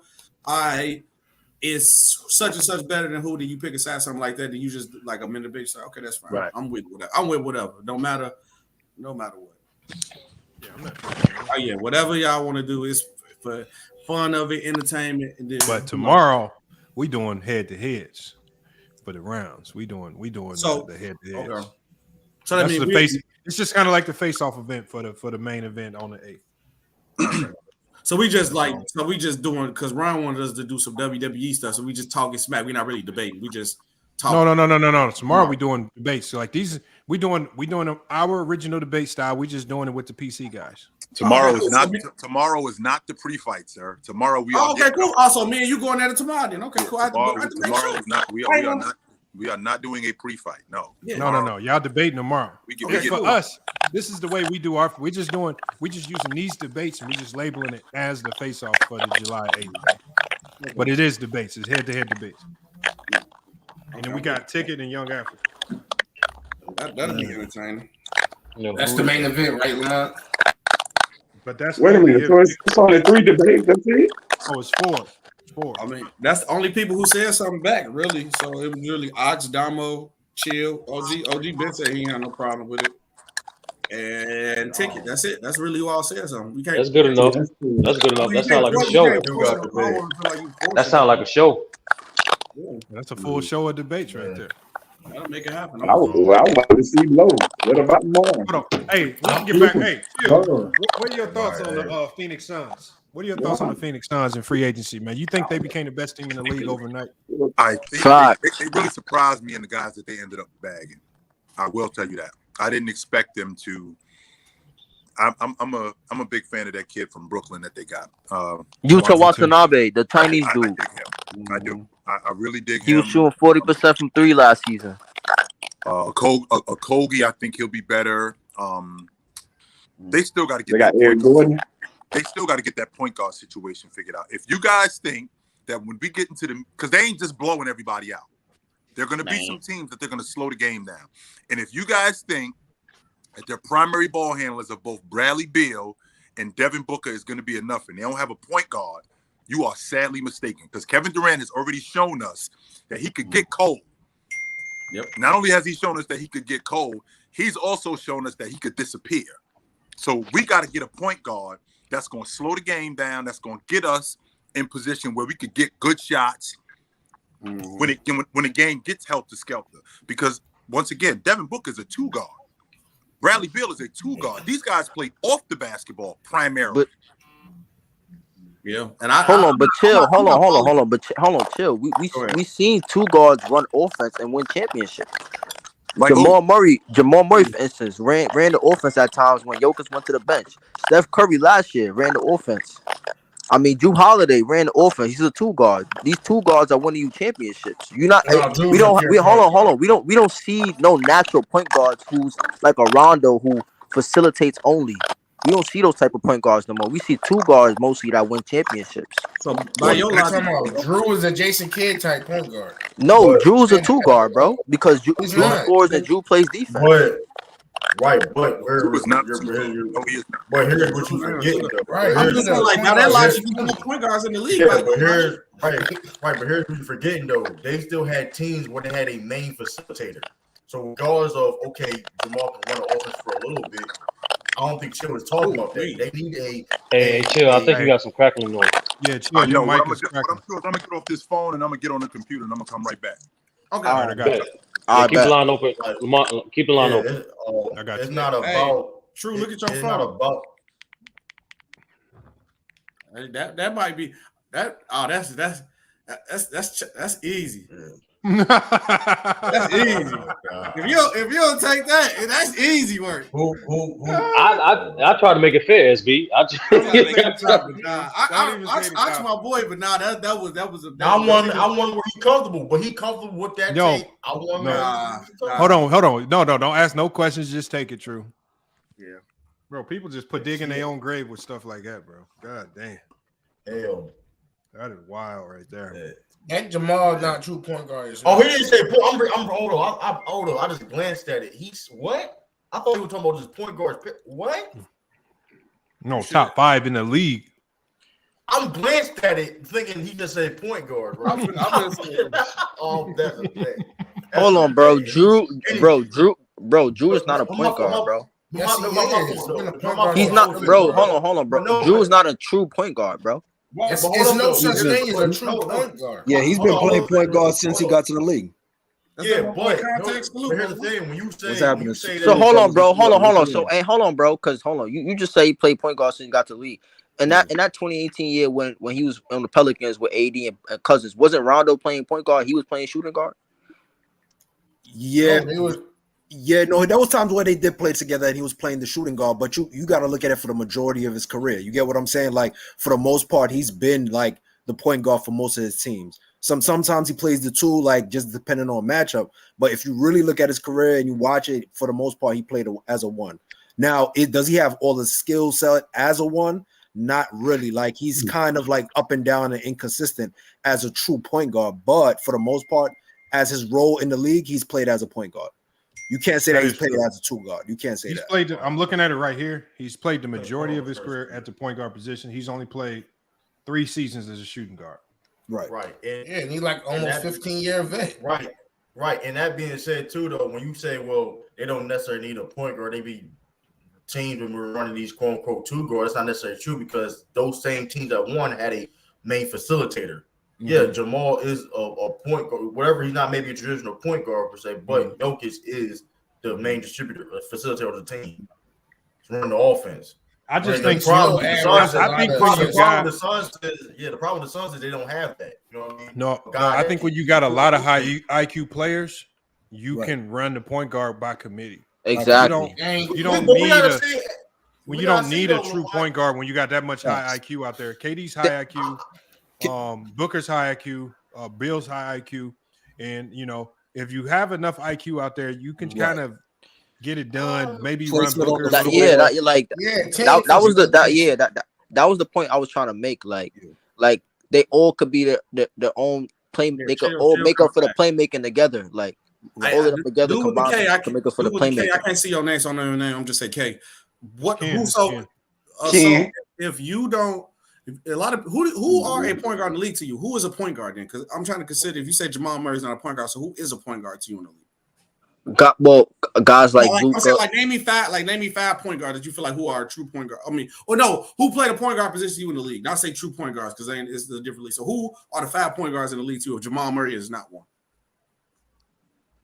Guys like John Morant, Luka, LeBron, Darius Garland, who else? That's 4. How much is that? 4? Yeah, 4. That's 4. Just give me like one more. And let me see who else. You missing one, my boy. And I'll probably go with Jalen Brunson. Jalen Brunson. But you don't think you don't think point guard. But I'm saying, but you don't think like hold on, wait, y'all. You don't think go like ahead. just cause like Jokic does like majority of the playmaking a little bit on that is because of that. That's why you want to give Jamal Murray credit as the PG. Because I'm like everybody else you name, they pretty much do the same thing in the realm of what Jamal Murray do, like score a lot. Yeah, they score too. Yeah, like I mean, they could run like the offense, like Jamal Murray runs the offense when like Jokic goes to the bench, like he'll get others like in the finals, like he will get the others involved, or he'll get his own bucket at times. Like he wasn't mainly facilitating and playmaking for his teammates. Right. So that's why I said why you don't. That's why like I don't understand why you don't consider him a point guard then. I mean he is. I mean because he's a score first guard. So Brunson is too. Ja and Luka is too. Right. And Brunson and Jamal average the same amount of assists. So I would actually say so I wasn't mad at Darius Garland. I would put LaMelo. Although he's a scoring he is a scoring guard, but if you really watch him when he had pieces, he would hit a lot of people open. Gordon Hayward, and when they would get leak outs, Miles Bridges, like he used to get his guys involved. The thing about it is LaMelo has to play with talent so he can play like a point guard. But for the most part, if you have to put the ball in his hand when the guys were injured and he has to become a scoring guard, he looks less like a point guard. Another person I would say is Tyrese Halliburton. I think I'm gonna say this right now. His floor to me, and if you look at the numbers say it, is Steve Nash. Those are Steve Nash MVP numbers. That's what he won. Go check it out. And he shoots off the dribble. The only thing I'm gonna say is that he has to work on his ball handling and he has to work on his shot creating counters. That's about it. But as far as the type of, if you want a point guard, but that could put the ball in the bucket too, watch the way that he plays. Like he's Steve Nash, Jason Kidd, like that type of like point guard. Like he's going to have a lot of players that's going to want to play with him. And that's what I always look at as a point guard first. Content, you wow with that Steve Nash logic, I'm telling you, you are so wow with that Steve Nash logic. I do watch him, but this is what you keep forgetting. Content, do you know that the Golden State Warriors in the 15-16 season, that 73 win team, they had the best offense in NBA history that year. Right. Do you know that offense today is ranked last in the NBA? Okay. Last at the bottom of the league. So we're talking about a dude in Steve Nash who was 15-11, who was 18-12. What you think Steve Nash doing today in this wide open era? So yes, where his ability to score the basketball, how efficient he is, how he delivers the basketball. He's easily a 20-12 guy. At minimum, he's that. But I think 20. Look at Halliburton's numbers last year. And you forget, he got a 3-ball too. He was developing. This is what I'm talking about when I talk. I'm sorry. Go ahead. My thing is like people. I hate it when people say this league today is completely wide open, and I only say that because it's wide. It's wide open for some players on some teams, not for everybody. Like before the Lakers made that trade, the floor was not wide open for the Lakers. It was completely clamped up in the middle because teams would sag off and clog up the middle and make it hard on everybody because they couldn't shoot the three. So it's only wide open because it's just more skill out there, but that's not afforded to everybody. Right. It's not afforded to everyone. And you still have teams like the Milwaukee Bucks who completely say we're defending the paint with max effort and we will allow you to shoot and chuck threes and we'll just contest as best as we possibly can. And they'll just sit in the paint irregardless of what you do. So I think it's kind of different. I don't think it's as wide open as what I think Steve Nash having success in today's game will be completely predicated on what team he played for. But just like his success with the Suns, it was predicated on the D'Antoni system and the players that he had around him. He really didn't look exactly the same. He was good with Dallas prior to Phoenix, but he didn't look like Phoenix Suns. And then after he left the Phoenix Suns, he did have a back injury, but he still didn't look the same without that type of offensive floor spacing and offensive scheme. So I don't know, man. I can agree with that aspect. But with that also being said, whoever you put on the floor, like for example, this wide open era. I mean, we're talking about Grant Williams playing with the Boston Celtics, averaging 5.5 threes a game And the reason why he averages 5.5 threes a game is because that's what kind of offense he plays in. I don't think Steve Nash is going to be a guy that you just have him in any offense. These coaches, the way the game is today, what they're gonna do is they're gonna look straight at his skill set, see how efficient he is with the long ball, see how efficient he is in the mid range, at the stripe. They're gonna see his ability to pass, his assist to turnover ratio, and they're gonna, just like they did in Phoenix, build that unit around him and do the best that they can to not just fit him in the system, but to expand the system for him. I think Mark Cuban did him a disservice by letting him walk out the front door, because if you notice how his game got expanded when he left Phoenix. Now I can appreciate the Mike D'Antoni system where the game is a little bit more wide open. The game still is wide open with the Lakers today. These dudes are shooting the basketball. There's a reason why teams are packed in the paint, because you can't shoot. That doesn't mean that these guys aren't shooting the basketball. Lonnie Walker's still shooting the long ball. Russell Westbrook was still shooting the long ball. Anthony Davis was still at the long ball line. James is still at the long ball line. These guys are still shooting the long ball, even if you can't, because that's what the game is today.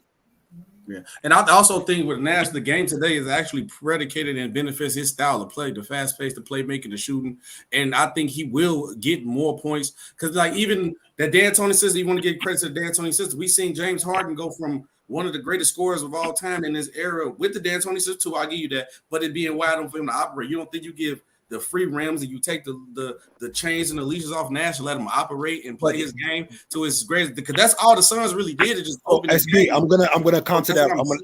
Let me give you some pushback with that. Hold on. See him being a 22 and 12 guy in this time. Yeah, okay, I understand what you're saying, but there was also, everybody knows when Steve Nash was playing, they were saying that the only flaw in his game was that he wasn't aggressive, that he was running around in circles looking for Amari Stoudemire. Steve Nash was aggressive. What are you talking about? No. Remember, it was within the pace of the offense versus James Harden's aggression. James Harden was always attacking to score and then pass. Steve Nash was attacking with the pass and then score. It's a different mindset. It's a different mentality. So if Steve Nash, you have to remember Steve Nash was curling all the way around, running around, and then making the pass off the dump off to Amari Stoudemire. That role for Amari Stoudemire was so pivotal in that offense. It generated so much force because everything was a dunk. All the time it was a layup. Like he was, when Amari Stoudemire got to the Suns, he was bugging out for Steve Nash. So that offense was predicated more so on that dynamic, and then you kick out to the shooters. But then if Steve Nash, go ahead. So with that being 7 seconds or less, it was. Well, not only that, Lamont, wouldn't that expand Steve Nash's offense because he's able to find guys like Sean Marion, he's able to find guys like Amari Stoudemire, right? He's able to find guys like Barbosa, because he's able to find these guys, and now he gets more one-on-one matchups. And Steve Nash, if you watch Steve Nash, super nice with the pill. Right? One of the better one-on-one players, one of the better shot creators. There's a reason why Steve Nash was as efficient as he was, because Steve Nash didn't really shoot a lot of shots that he couldn't make. Add that to the fact that him in transition, he was one of the best stop and pop guards in the league. You can make a legit argument that he was one of the best stop and pop guards in the league. So the idea that he wasn't a quote unquote score first guard like James Harden does not mean that he wouldn't be as good as any scoring guard in today's game. There's no reason why he wouldn't be able to do that. None. I'm not discrediting the projection that you're allowed. I get it, right? But in the same token, that's why I'm saying Tyrese Halliburton. If you've watched him play, he's had games of 29 and 20 assists. I'm telling you, if he develops just a little bit more ball handling, that's about it. There is really no flaw in the kid game. He's able to attack. He's a better defender than Steve Nash, so he's gonna get steals, so he's gonna lead out in the break more.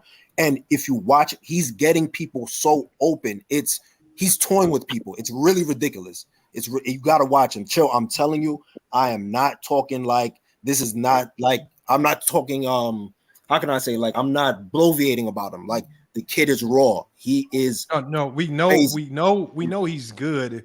But to say, I don't know. I don't see as many similarities in his game to Steve Nash as you do. I don't know. Nash was kind of unique in his own right, and I don't know. So the thing about it is, that's why I was saying, I think he has to develop his ball handling, because I think Steve Nash was a better ball handler than he is right now. But I think the defense makes up for that. So I'm counting more so that he's generating defense into offense. You know what I mean? Getting more on the fast break. You completely disregarding Steve Nash offensively. Like you talk about the 20, like he doesn't shoot the ball like Steve Nash. He doesn't shot create like Steve Nash. He isn't the ball handler that Steve Nash is. He isn't the finisher that Steve Nash is. You completely disregarding who Steve Nash is. Money mid-range game. Like you talked about Steve Nash running around in circles. Well, Steve Nash would run around in circles and stop in the middle of the paint, pop that jump shot. In transition, in transition, that 18-footer, pop that jump shot. And he's doing that in what's called 8 seconds or less offense. There's a reason why that offense was sped up, because that was predicated more towards Steve Nash's skill set. If you look at Halliburton, his skill set isn't close to Steve Nash in those aspects. Yeah, it's not. I love Halliburton. No, you cannot. And I'm a big Halliburton fan. I'm a huge Halliburton fan. Close. I think the only thing you got with Halliburton is defense. Who? Really else on the offensive end, I think Nash. Yeah, he maxes out. Who taps him out on everything. So let me ask this. Wait. Who can we compare Nash? Who is? And then who's the Halliburton might be a Nash better today? Finisher at the rim. Right. My question is this though: who's the closest player to Nash today? Though, is it maybe something like? Is it Trey Young? Maybe no, not Trey. There's nobody really close to Nash right now. Not that style. Nash got a unique style. Halliburton has the same amount of efficient with the style is completely different. That's why I said so. His dribble cadence is very rangy and very side to side compared to Steve Nash that has more of a penetrating soccer style where he's able to maneuver around the court a little bit different. So that's why I'm saying, if Tyrese Halliburton improves his ball handling, he's going to be able to maneuver around the court. He's still able to get to his spots and still finish at the rim, in my opinion, a little bit better than Steve Nash because he could take a little bit more contact. Right. Now, Steve Nash is very crafty with the ball, so he was still able to get into the paint and finish and stuff like that. But I would say that Tyrese, because he's a little bit taller, he's a little bit longer, like he's able to get around into the rim. How do we get on Tyrese and Steve Nash anyway? This is a whole. Hold on, Lamont, because we can't leave this. So if Steve Nash is Tyrese Halliburton's floor, what is his ceiling? Yeah, that is a good question. That is a good question. Hold on, he said Steve Nash was his floor. The GOAT. Yes. If he floor to go. Is Magic his ceiling? Are we serious right now? No. I wouldn't say. That's Curry. I think to me, that Jason Kidd. Chill. He's not a usual here on FYF Sports, man. This is not indicative. Listen. I'm projecting. So to me, from what I've evaluated from him. So all right, let me ask this question first. Let me set the table. So when would you describe that Steve Nash entered in his career? What year would you say Steve Nash entered into his prime? So Nash showed up in '96. Mm-hmm. Around 2002 was when he started to become that guy. And then in 2004, when he got with Mike D'Antoni, it got even more enhanced. But he was becoming that in. He was becoming that in Dallas. He was becoming that in Dallas. That was happening. But was he better than Michael Finley? Was he better than Michael Finley on Dallas? As a player or as a league guard? Because that's what we're talking about. As a player. What I want to stick. I want to stick to the logic of him just being a league guard. But as a player at that time in 2002, I think Michael Finley was an all-star. Steve Nash was an all-star. I think he was becoming better. Yes. I think Michael Finley was a better athlete. I think Michael Finley was primarily a one-on-one player. If Michael Finley played in Phoenix with Steve Nash, he would have been an all-NBA performer. So, of course, that's what I'm saying. You guys are I don't know. And the point is that the scheme also complements Steve Nash's style, right? Like that offense, it enhanced everybody's numbers, not only Steve Nash's opportunities, but it also enhanced everybody else. Barbosa was able to get off. Eddie House was able to get off. James Jones was able to get off. Boris Diaw was able to get off. Like everybody was able to be amplified by the offensive scheme. All I'm saying, the player that I'm seeing in the talent, this is the talent that I'm looking at and I'm projecting. So that's why I'm saying I understand that nobody else sees it like that. But in my opinion, I see the talent there. Now, if you bring him better personnel, now you're going to see more of an impact that you can say. But I'm saying the skill set is there, in my opinion. All I'm saying is if he develops his ball handling, I think that he will be able to replicate Steve Nash-like impact. So I mean, he gonna be. When you say Steve Nash like impact, he's he's talking about a 2-time MVP. So you telling me if he develop a handle, Tyrese Halliburton gonna be one of the best guards in the league? He said he's Jason Kidd good. I said right now. No, he said he could be. No. He said he could be. He said he think he could be Jason Kidd good. Good, yeah. Possibly, yeah, I can see that, but not right now. No, I've seen 43 and 11. I've seen 37. Like he's had like some crazy numbers. I'm telling you, 29 and 20. I would love to have him. Is the boy's raw? He's raw. He just has the thing about it is he has a slow load up, so it's a funny style that he plays, but he's very crafty. He's able to get to his shot. He can shoot off the dribble. He's had game winners off the dribble. He hit one on Pat Beverly. It was crazy. Like he's raw. Kid's raw. I'm having a difficult time with the Tyrese Halliburton. But look at this comment, right? Yeah, Steve Nash got into his prime. Tyrese Halliburton got to earn it, man. He ain't did it long enough, man. No, that's what I'm projecting, fellas. Is all I'm saying. Right. I get that part. That part I get. But saying Nash is his floor though is crazy. No, well, so that's Nash was a guaranteed 50, 40, 90 guy. Man, let's stop talking about Tyrese Halliburton and Nash, bro. This is a dumb conversation. Speaking of it's totally a waste of time, man. Speaking of Steve Nash, who else? Question for the panel: did the Phoenix Suns have the best offseason? Yes or no, and why? They had some of the best offenses of all time. Oh, you know what? I still, because I can still see somebody making a case for the Celtics because I think they made they had the trade that surprised me the most that I can see having the biggest impact. Now, I think it's going to be harder for the Phoenix Suns to get everything to fall in place and work because they got so many new pieces, so many moving parts, and a new coach. And we have to see all of this come together and work in a small amount of time as opposed to the Celtics. They bringing back basically the same team, same coach, and they just got to get one all-star caliber player to fit in and work correctly, which is much easier to do as opposed to multiple pieces panning out with the Suns. So did they have the best? I could still make a case for the Celtics. I like the Lakers. The Suns are definitely up there. They surprised me because they did get the depth that nobody thought they could get. Yeah, but I'm not falling for that trap again with the Suns. I don't think they had the best offseason. Like the best thing they did was get Bradley Beal, but it wasn't because they got Bradley Beal for what they traded to get Bradley Beal. They pretty much gave up nothing to get him. A lot of times you get a player of that caliber, you give up a lot. But they still got a lot of holes on their team. You don't have a true point guard who can really, I trust to run that offense. I don't think that book can do that. They didn't fix their defense problem that they're gonna still have, and there's only one basketball. I think it's crazy to say this, even though the Bucks ain't do nothing but bring their team back. I'd rather say the Bucks. I'd rather say the Celtics. They'd have had a better offseason because I don't think that if that Phoenix Suns even make it too far enough, if they can even get past the Nuggets or the other guys, I don't think they did enough to win. I don't think the Aiden's project gonna work. They have to move Aiden to get some defensive bigs down there, and they still have to get a lead guard to run the offense because I seen how Devin Booker look running the offense. I seen how Bradley Beal look running the offense. It don't lead to winning basketball. I'm sorry. That's where you and I disagree, SB, because exactly. I think that I mean I watched Frank Vogel turn Roy Hibbert into an all-star. I think he can convince DeAndre Ayton to be a rim protector, a rim runner, and a rebounder for this unit and bolster that defense. The problem that I'm having is when you got a big like that, that's your only anchor.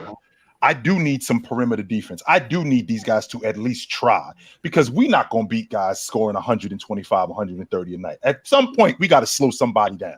Now, I think that Frank Vogel's going to do the best job he can to turn DeAndre Ayton into that rim protector, into that rebounder, into that rim runner. I think he could be an all-league defender if he did that, if he bought into that system. I believe he could do that. The problem that we having is on the perimeter. Am I going to get the effort defensively from these guys? Because I think that if you involve DeAndre Ayton in the offense, not a lot, but if you involve him enough where you make him play defense, which enhances your offense, I think he's going to be really good for them. The question is, am I going to get any defense from Bradley Beal? Am I going to get defense from Book? Am I going to get any defense from Kevin Durant? Am I going to get any defense from any of these guys on the perimeter? Because I know I ain't getting none from Eric Gordon. Now, OG, this is what we chill. Wait. This is what we disagree on. Once I done learned this program. Once somebody show you who they are, that's who they is. And then, like your favorite word from Lupe, if you are who you say you are, show it to us. Show it. He has not showed it. If he don't get the ball, he don't play defense. He has not showed that he gonna put the effort on defense. He haven't showed he's gonna rebound consistently.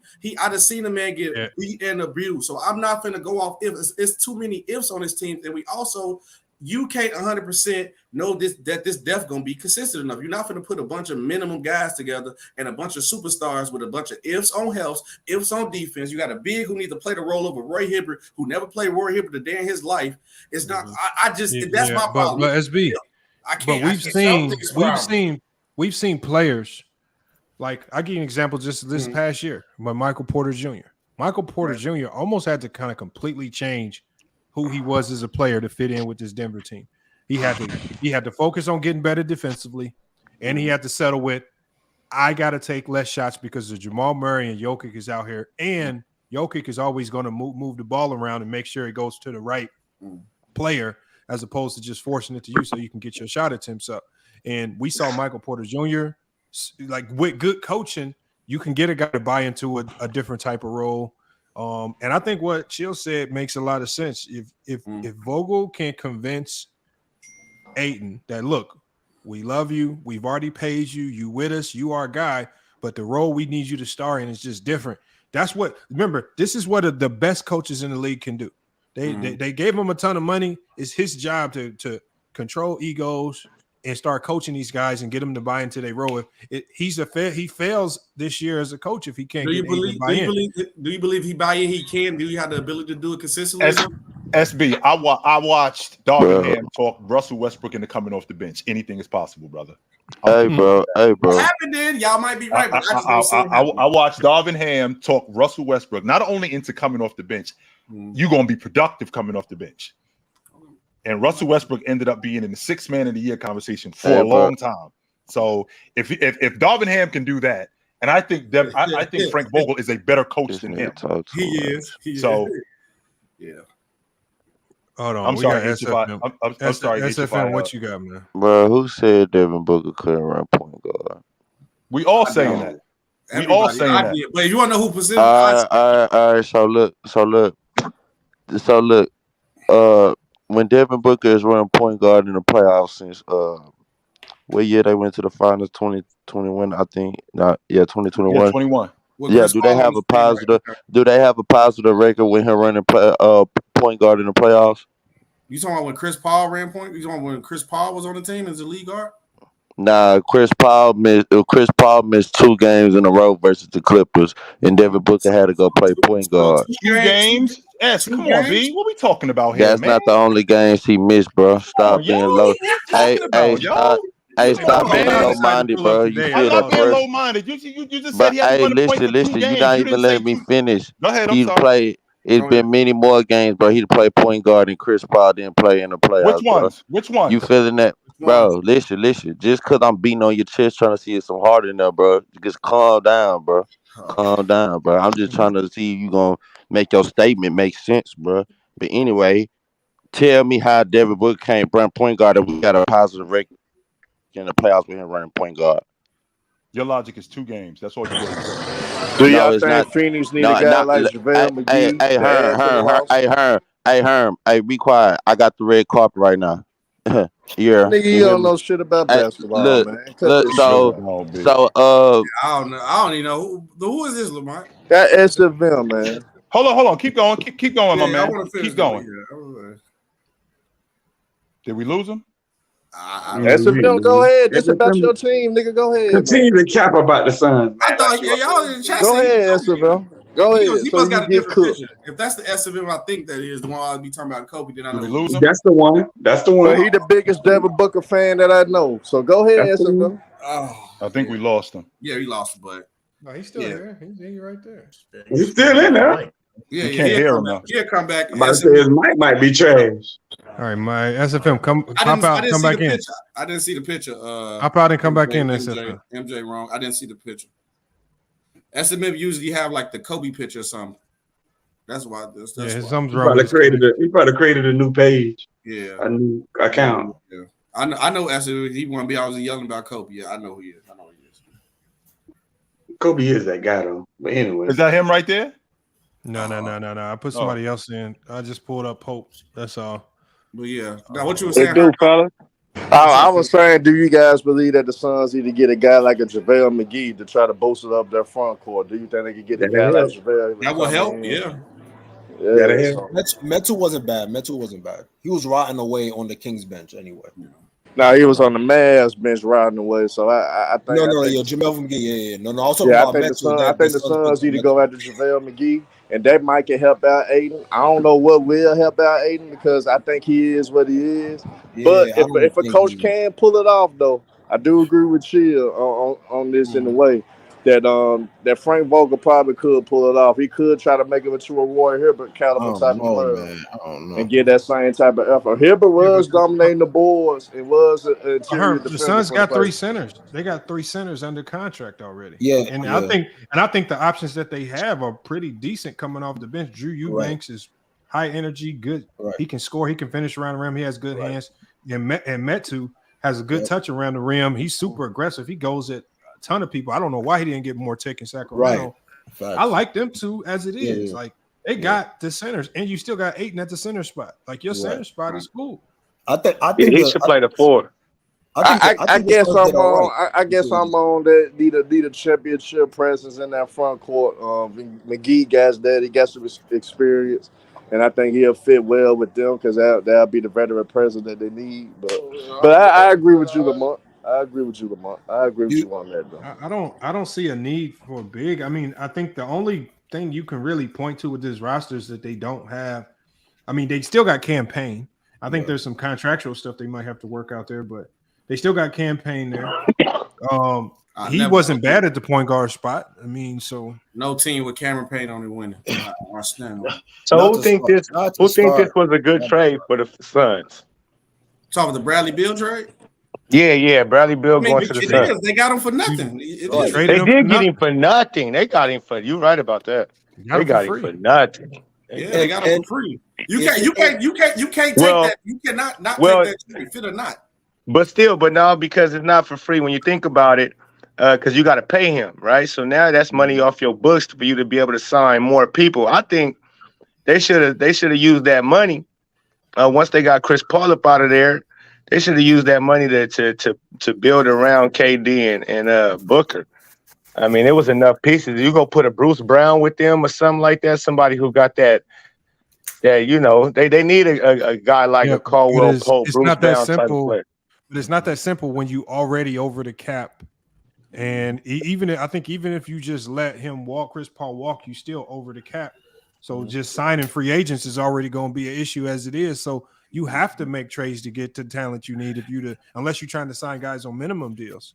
So they made a trade. They significantly made a big time upgrade, and the market got rid of a guy that you're going to be paying $38 million to, and he essentially won't give you no production on the floor. And the market for Chris Paul and Ayton wasn't what the Suns was looking for. That's the real reason why Ayton's still there. And they got once they heard Chris Paul for Bill, they instantly pulled the trigger on that. But the market for them wasn't as good as they thought it was going to be because they want to trade Ayton for multiple pieces, but no team. I don't think they want to trade Ayton. They got rid of the 2 people that didn't get along with him. They got rid of the coach. They got rid of Chris Paul. That tells me right there that they prioritizing Ayton. They didn't get rid of him. They got rid of the 2 people that couldn't get along with him. So, but which one was more easier to do though? You think about it, Lamont. It was easy to get rid of Ayton. Oh, it would have been easy to trade Ayton if they really wanted to trade Ayton. For sure, the teams would be knocking on that. And they would have got a haul for him too. Yes. Yeah, they would have. Bro, they could have. That's how you know they want him, which is a good move because you're not going to really get much better with the way he performed in the finals or in the playoffs a couple years ago. If you can get a little bit of that out of him, he get him motivated. And he's still young. Yeah, but see, Lamont. The thing about Ayton is though he be complaining about his touches. Right. He gonna get even less touches with Bradley Beal on the team now. That's coaching. That's all coaching, y'all. That's all coach. Good, Lamont. What would be the strategy that you would try to like instill in his what would be your first talk with him? I'm trying to tell you, dudes. If I'm the coach, I'm not talking to him. Rim run. I mean, that too. But no, that's it. Like before I even get to telling him how he should play on the court, I'm gonna have him sit down with the starting lineup, and we got to talk about what do we got to do to win a championship. Because the coach can say all this stuff you want, but the players got to go out there and execute it, man. I mean, you got to come to terms with who he's going to be with this roster. They all, like, even Bradley Beal came in and saying, look, I know I'm going to be behind D Book and KD. He knows he can't get his 20 shots up per game. He knows say behind Aiden, though. He ain't say behind Aiden, though. Yeah, because he came there to be above Aiden as far as the score. But Aiden's going to have to accept a different role. But that coach is going to have to find a way. He's going to have to pull the tricks out the bag like a Phil Jackson, some of these coaches, which is why I would have got more creative. If I'm hiring, I would have got a motivator of men like a Mark Jackson or somebody that I know can get you to run through a wall and you don't even know why. Why? But Lamont, though. He got you wrapped up in some story. But Lamont, though, going back to even what Chill said, well, that was a good point said earlier about he helped Roy Hibbert become an all-star. Maybe Frank Vogel has a history of coaching bigs and so you know what, listen, hey, this is what I want you to be like this guy. I know you can score, and maybe at times we may need that. But I want you to be a defensive-minded big, pick and roll, rim run, stuff like that. You know what I mean? He could do that. I mean, it's basically going to be about this Suns team is what roles is going to be. You know what I mean? Somebody got – and a team like this when it comes to talent, I mean, somebody got to sacrifice. You know what I mean? So what I was thinking about – I think it's D-Book. I think Chill said it best. We're Bradley Beal. Hold on, Pope and Herbert. Let me let Chill go, and then I'm going to come back to Pope.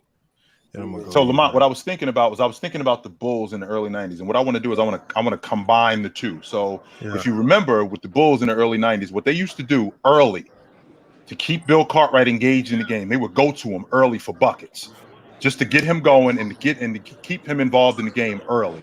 So once they got him involved in the game, that would keep him motivated to rebound. That would keep him motivated to block shots. Well, what I want to do is I want to add a Roy Hibbert type of defender, and I want to add a rim runner to that. So a guy like DeAndre Ayton, what we'll do, because there's going to be plenty of shots, right? Because we got plenty of offense. What we want to do is we want to go to you early. We want to go to you early to get him involved in the offense. That's going to enhance his ability to rebound. That's going to enhance his ability to rim protect and man the paint, which is going to speed the offense up for us. Once that speeds the offense up for us, what he's now going to do is he's going to rim run more. Right, he's gonna and what we also leaving out with Ayton, he's a really good stop and pop big. He's got a really good 15 to 17 foot game, really good around there. In addition to being on the box, so I'm thinking go to him early, enhance his defense, and this thing could work.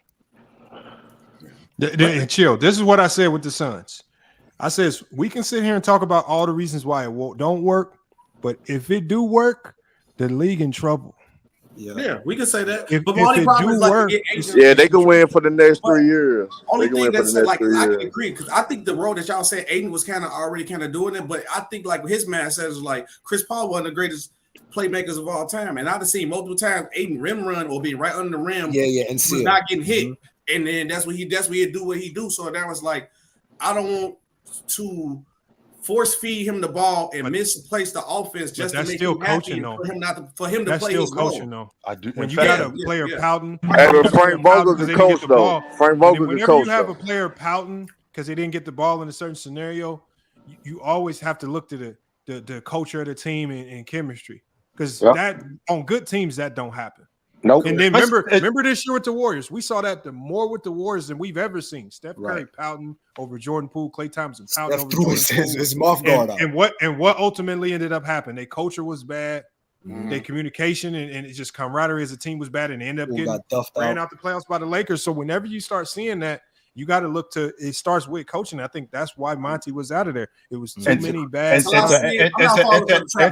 to add to Lamont's point, particularly with a big, when you got a big when you got a big that's rebounding, when you got a big that's rim protecting, and you don't involve him in the offense, you're gonna see that more often than not. Yeah, for sure. That's just like a receiver running routes and feel like he open. How many times I'm gonna get open before you throw me the ball? Right. That part. Before you throw me the ball, and then I'm gonna be like, you know what? I ain't running this hook no more.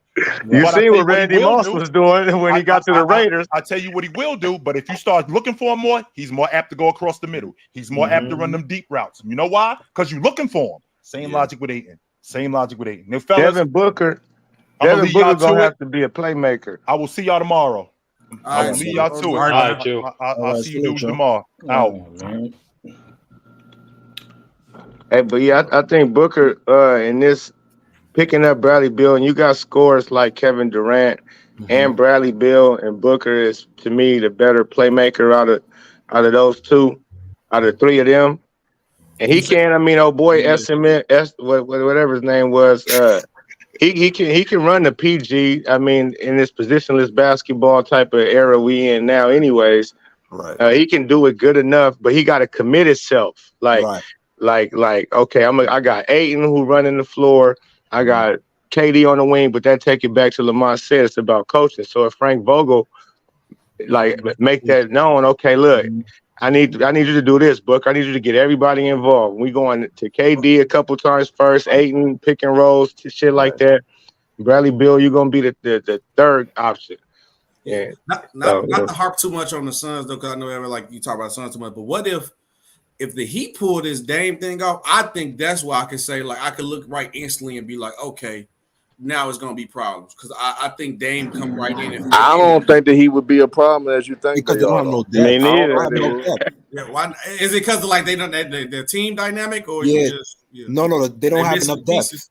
They have They don't have enough pieces. Jimmy is not. Jimmy, him having Dame would be a better situation for him, but he's still your second star. Got to be a star. He is not that. He can do his little. He's a good leader. And all of that, I think Spo would use Dame like how he used how they gonna lose too much though. They gonna lose. Yeah, you're gonna lose a lot. Dame playing more off ball too. Hey, I honestly believe it's Dame going to Philly. It's the only trade that makes sense. Unless they throw him a bone and just send him to Miami just because that's what he wants. But to trade him to Miami, you're gonna have to ask Miami for a ton. Is Miami ready to give up all them players? They've already lost Vincent. Dave Vincent, yeah. Are they really ready to? Are they ready to give up Duncan Robinson and Tyler Hero? Maybe another piece for Dame just to make the money work, or you can just do the easiest trade. Would be with Philly because you can just kind of go player for player. You might have to throw another smaller guy in for numbers' sake, but nothing significant. So the easiest trade is Philly. You got two guys that want to be traded. I don't know if James Harden wants to be in Portland. I would guess he doesn't. He ain't gonna play. He go to Portland. I mean, it's a three. You can do a 3-team. You can do a 3-team trade. What about the Clippers? 3-team. What Clippers? Portland and Philly. I mean, I saw. What about the Portland's gonna need a ton of draft picks, bro. They're gonna ask for. I saw the mock trade. You probably Yeah, Clippers don't got enough. If you're not gonna get rid of Paul George or Kawhi Leonard, then you ain't got it. I saw some mock trade. Hey, Lamont, I know you saying you think Dame going to Philly. I think Dame got a strong possibility of going to Boston. Man, what kind of nonsense is that? Clippers do got enough. All right, bro. All right. No, for JB. Yeah, I say Boston. The Clippers ain't got enough. Yes, they do. It's not happening. No, the Clippers not giving up Paul George or Kawhi. That's no. They don't have to give up Paul George or Kawhi. They got draft pick. Hey, Marz Stein did try to put it out there that Jason Tatum would kind of improve if they was to go after Dame Lillard. I don't know, man. Yeah, they might try to. I could see that. That'd be crazy. Recruit to have Dame playing with Jaylen Brown. They were trading for Jaylen Brown. Yeah, they would have to just come off Jaylen Brown. I think it's gonna be kind of hard to trade Dame. And now that you got Kristaps Porzingis, I'm not mad at that. It's not, but it's not happening. It's not happening. What you mean that's not happening? That ain't. This is why it's not happening because it's already been done. It's not happening. It's like, why would you entertain? No, Dame just asked for a trade, though, True. Dame just asked for a trade. But how, listen, if you know how Brad Stevens works, it's not happening. I don't know how. I mean, what you mean? I don't explain. That's what I'm saying. You said it's not happening. How do you figure that? It seems like wait, time out. Just the lady right. That sounds perfect for Portland to get Jaylen Brown to go with School Henderson and the others, the youngsters, and then it's perfect for them. They already got Kristaps Porzingis, Jason Tatum. You bring in a point guard like Dame. It works for both parties. So why is it not happening? Because it's not happening. Oh, okay. It's really that simple. You look at reports. It's not happening. So they finna get JB. I mean, not if they don't get JB that three. That they got to get JB that three. I want y'all to. Here, I'm gonna show y'all some of these trade ideas. Some of these actually look pretty decent. Watch this. All right, hold on. This is for Dame Lillard because he makes so much money. It's crazy. Lamar, why you pulling that up? Tell me how you the consistent Portland fan. How you feel about Dame asking to trade for? You think? I mean, it's like I said in the beginning. You can see it coming from a million miles away. Right. Like I've literally watched Portland over the last 10 years make some of the worst trades, the worst signings. They don't build. They couldn't even find a way to keep LaMarcus Aldridge. Right. You literally sign Miles Leonard to a bad deal. You sign Allen Crabbe to a bad deal. You sign Evan Turner to a horrible contract. You just signed Jeremy Grant to a horrible contract. You signed Yusuf Nurkic to a bad contract. Oh my God! I can literally run down the list of like it gets to a point where how many why is nobody over the last 10 years not one person's complained about how bad Portland front office has been, and then as soon as they want to request a trade to get away from one of the worst front offices in the league. Right now, all of a sudden, he the bad guy.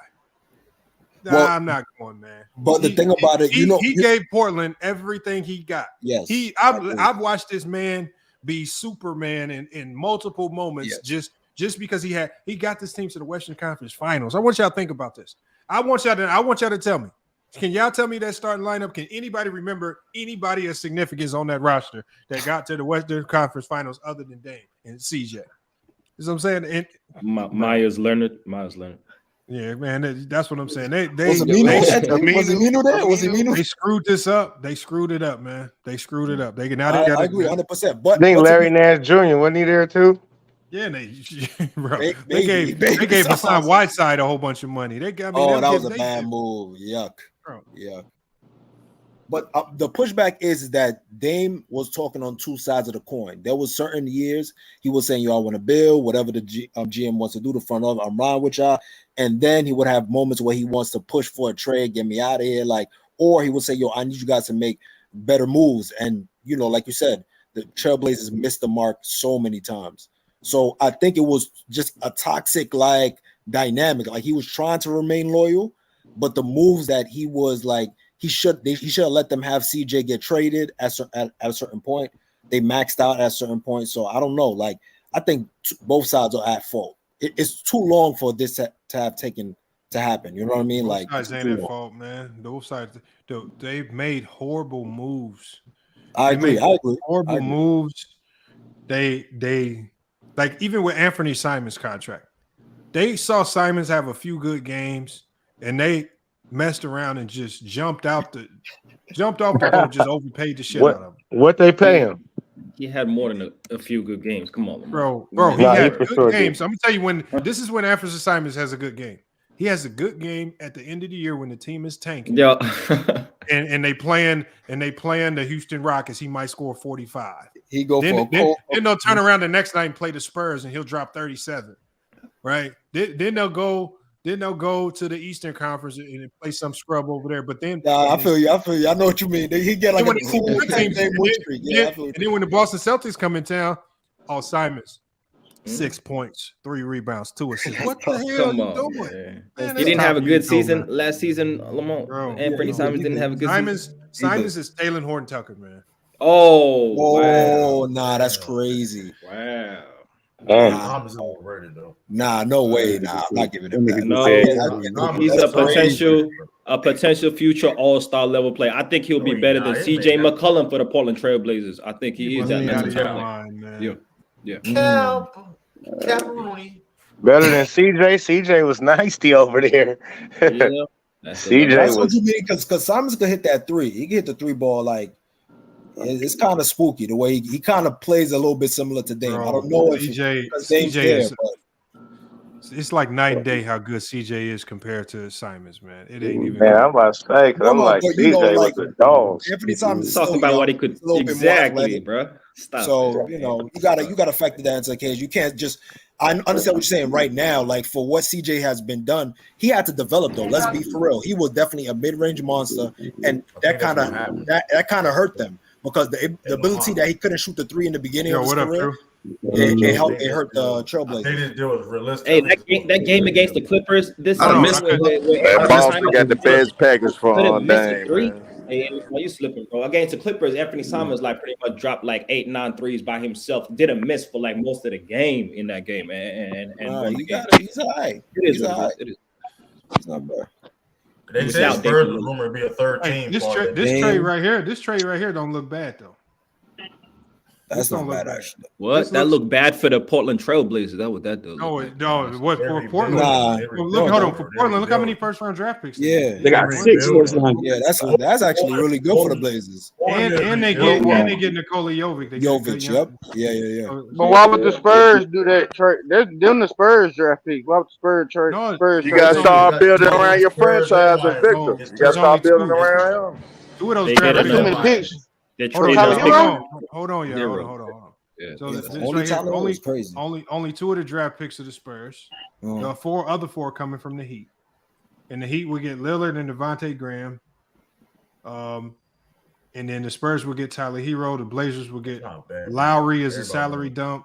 McDermott, part of the salary dump. And then they would get Nikola Jovic. They will probably keep him as a prospect. So, I mean, that looks. Hey, pull up the Boston one, Lamonka. That's the best package, man. I missed the trades. I missed all. I didn't see all of them. Why would they trade Jimmy Butler? You mean this one? What Boston one you talking about? This one's outdated because it's talking about. Yeah. No, this one can't be right. Oh no, you can't. And then why would he get rid of Jimmy Butler? Yeah, that's crazy. That ain't gonna work. Yeah, go to that first Laker one that you had on. I didn't see that one. The Lakers fan wish they could get that. That ain't going. This wasn't a bad trade either, though. It wasn't bad, but they ain't gonna do that though. That's not. I wouldn't be surprised. The league want to give LeBron. They want to give him one good one before he go out. Hey, but Lamar, what makes you think he going to Philly though? What makes you think Dame going to Philly? Ken was in here. I think Ken's in the backstage. We got too many people. I'll let him up here when somebody drop. I think it's Philly because it's the easiest trade. It's just easy. I don't know, but it makes sense. I mean, makes sense for the president. Harden's not going to want to go to Portland though. Harden definitely. Well, you want to go but back? How they help the Suns though? That trade right there. Yeah, that trade is nothing for the Suns. I mean, Nurkic is not bad. I mean, Nurkic, you were gonna ask Nurkic to play defense. He'll play his role. That's beautiful. He ain't gonna ask for more with those guys. They need some role players. But the Suns already got. Lamar, I'm gonna drop for SFM. Let SFM Captain ass come in. I'm gonna drop for SFM is right here. Oh, okay. Ken, you talking about Ken. Hey, Lamont. These trades are interesting, right? But let me ask you a question. When is the last time, or how many times in the last 10, 15 years, right? Has a star player been traded to a contender and that team won a championship in its first season? Like when does it happen? How many teams? I can remember Anthony Davis, right? Anthony Davis in the bubble. Yeah, okay, that's one. Who else? And that's with the all-time great LeBron James. Warriors and KD. Warriors and KD, stacked team, no doubt. Anybody else? What about KG? What about KG? KG with the young so gotta go back to 08. Got to go back to 08, and that was 2 Hall of Famers in that on that team that went to that team. So, no, we just but named there's been many stars that have been traded in between that time, right? My point being that this star talk and this idea that you're going to just build a contender and win a championship in that first season because you have a talented roster. We've seen the Miami Heat not be able to do that. We've seen the Brooklyn Nets not be able to do that. We've seen many teams that have signed or traded for all-star, all NBA level players and not get it done. I think what the formula has always been and what continues to be is teams building through the draft, building continuity with not just the team and the roster, but the coaching staff as well. I don't think that Bradley Beal and first year Frank Vogel will walk into the NBA and just win the championship like that. Unlikely when you look at NBA history. So why is there always this constant talk about the star player being the difference to these type of teams? Sometimes it is. I mean, I feel what you're saying though, and like it's multiple ways. I mean, we've seen it multiple times. Is it the norm? No, but I mean, I get what you're saying. You know what I mean? It's the reason why the stars are talked about the most because that's the hardest part to get is the star. Yeah, right. I mean, that's the most difficult part. Like you get the star and then you build around that. So, right. I think a lot of these teams thinking, well, let's just start with the stars and we'll figure. Like the Suns. The Suns said we're gonna get Bradley Beal. We'll figure out all the other scrubs out later. We just got to get the players. Get these players as possible. Take the most. They said, "We need to bring in the main guys first. We'll Right. deal with that after y'all, figure that out." And to be fair, like I think like if they're able to just put Kevin Durant on different parts of the floor, with with the personnel that they have, especially with Yuta Watanabe, like I think that was a W pickup. Like I think he's able to cut and play off of them. Like he'll provide that slashing that they need, that tenacity. Like he's gonna try on defense, you know what I mean? Like he's gonna be a good spark plug for them. So I think like you're always gonna have at least for the most part a competent playmaker and a competent scorer on the floor. So you're not gonna lack that. So at This least trade right here would make the Nets nice. Yeah, if the Nets pull this off, the Nets would be nicest. They would be nice. Nurkic and Hero. What they gonna do with Nurkic and Hero, bro? And they get rid of Thomas Calla. Nothing. What's they gonna release Tyler will be the 6-man. Tyler will be the 6-man. Yeah, they're gonna be a certified first round exit. That's what the Brooklyn Nets gonna do with that squad. Man, they would not be trash with that trade. Nurkic. If you Jeremy Grant, are you mad that you signed that contract now? Hell no, he not mad. Hell no. He knows he they're got gonna end up trading him anyway. They're gonna end up trading him anyway. That's money. Yeah, you got that bread. You got the bread. Yeah, Yeah. I think the same thing with the Kuzma thing. Like, I think that was a bad signing for the Wizards to sign Kuzma. Like, it's gonna be a shit show. Tyus Jones is going to lose his mind playing with Jordan Poole and Kyle Kuzma. Kyle Kuzma got his ring though. He got to chase the bag. Now. Yeah. That's a fact. I'm not mad at him. But eventually he's gonna get traded because like if you gonna rot in Washington, like that's gonna be tough. But that CBA gonna make it the new CBA gonna make it hard to get rid of people on contracts like that, bro. Hell yeah. I think he signed 3 years though, if I'm not mistaken, right? I think he only signed 3 years. Nah, Kuzma. I think Kuzma signed a 4-piece, didn't he? 4 years. 4 years. Yeah, it's 4 years. 4 years. Yeah, I think he got a 4-piece. Trying to think about LaMelo signing that big old 260 deal. You can't let Melo walk. You gotta sign him that money. Yeah. 260. He has That's the market. to let I'm that not go. capping Yeah. about that. No, I So think- they ain't never signed nobody to that much money in their life.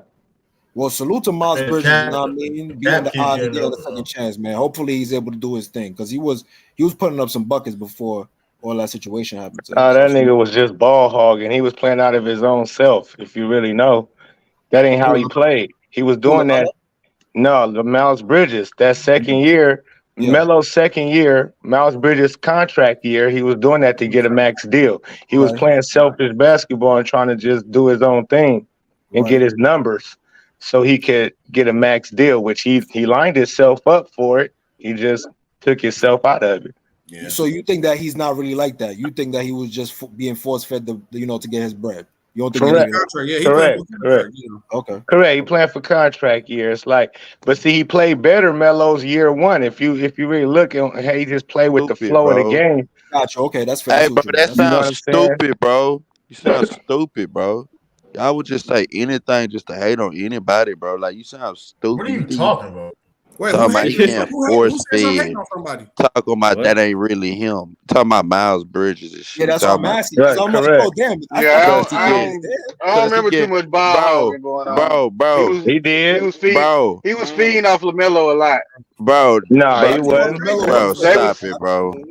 They was setting him up. Bro. He You wasn't. can't, bro. You can force feed somebody, bro, and they're not gonna get that, bro. It's not force feeding. He was taking his hit by his own merit. He was doing his own thing. That nigga was just going. He was playing outside of his game. That's what I'm trying to tell you. He don't play like that. He never played like that.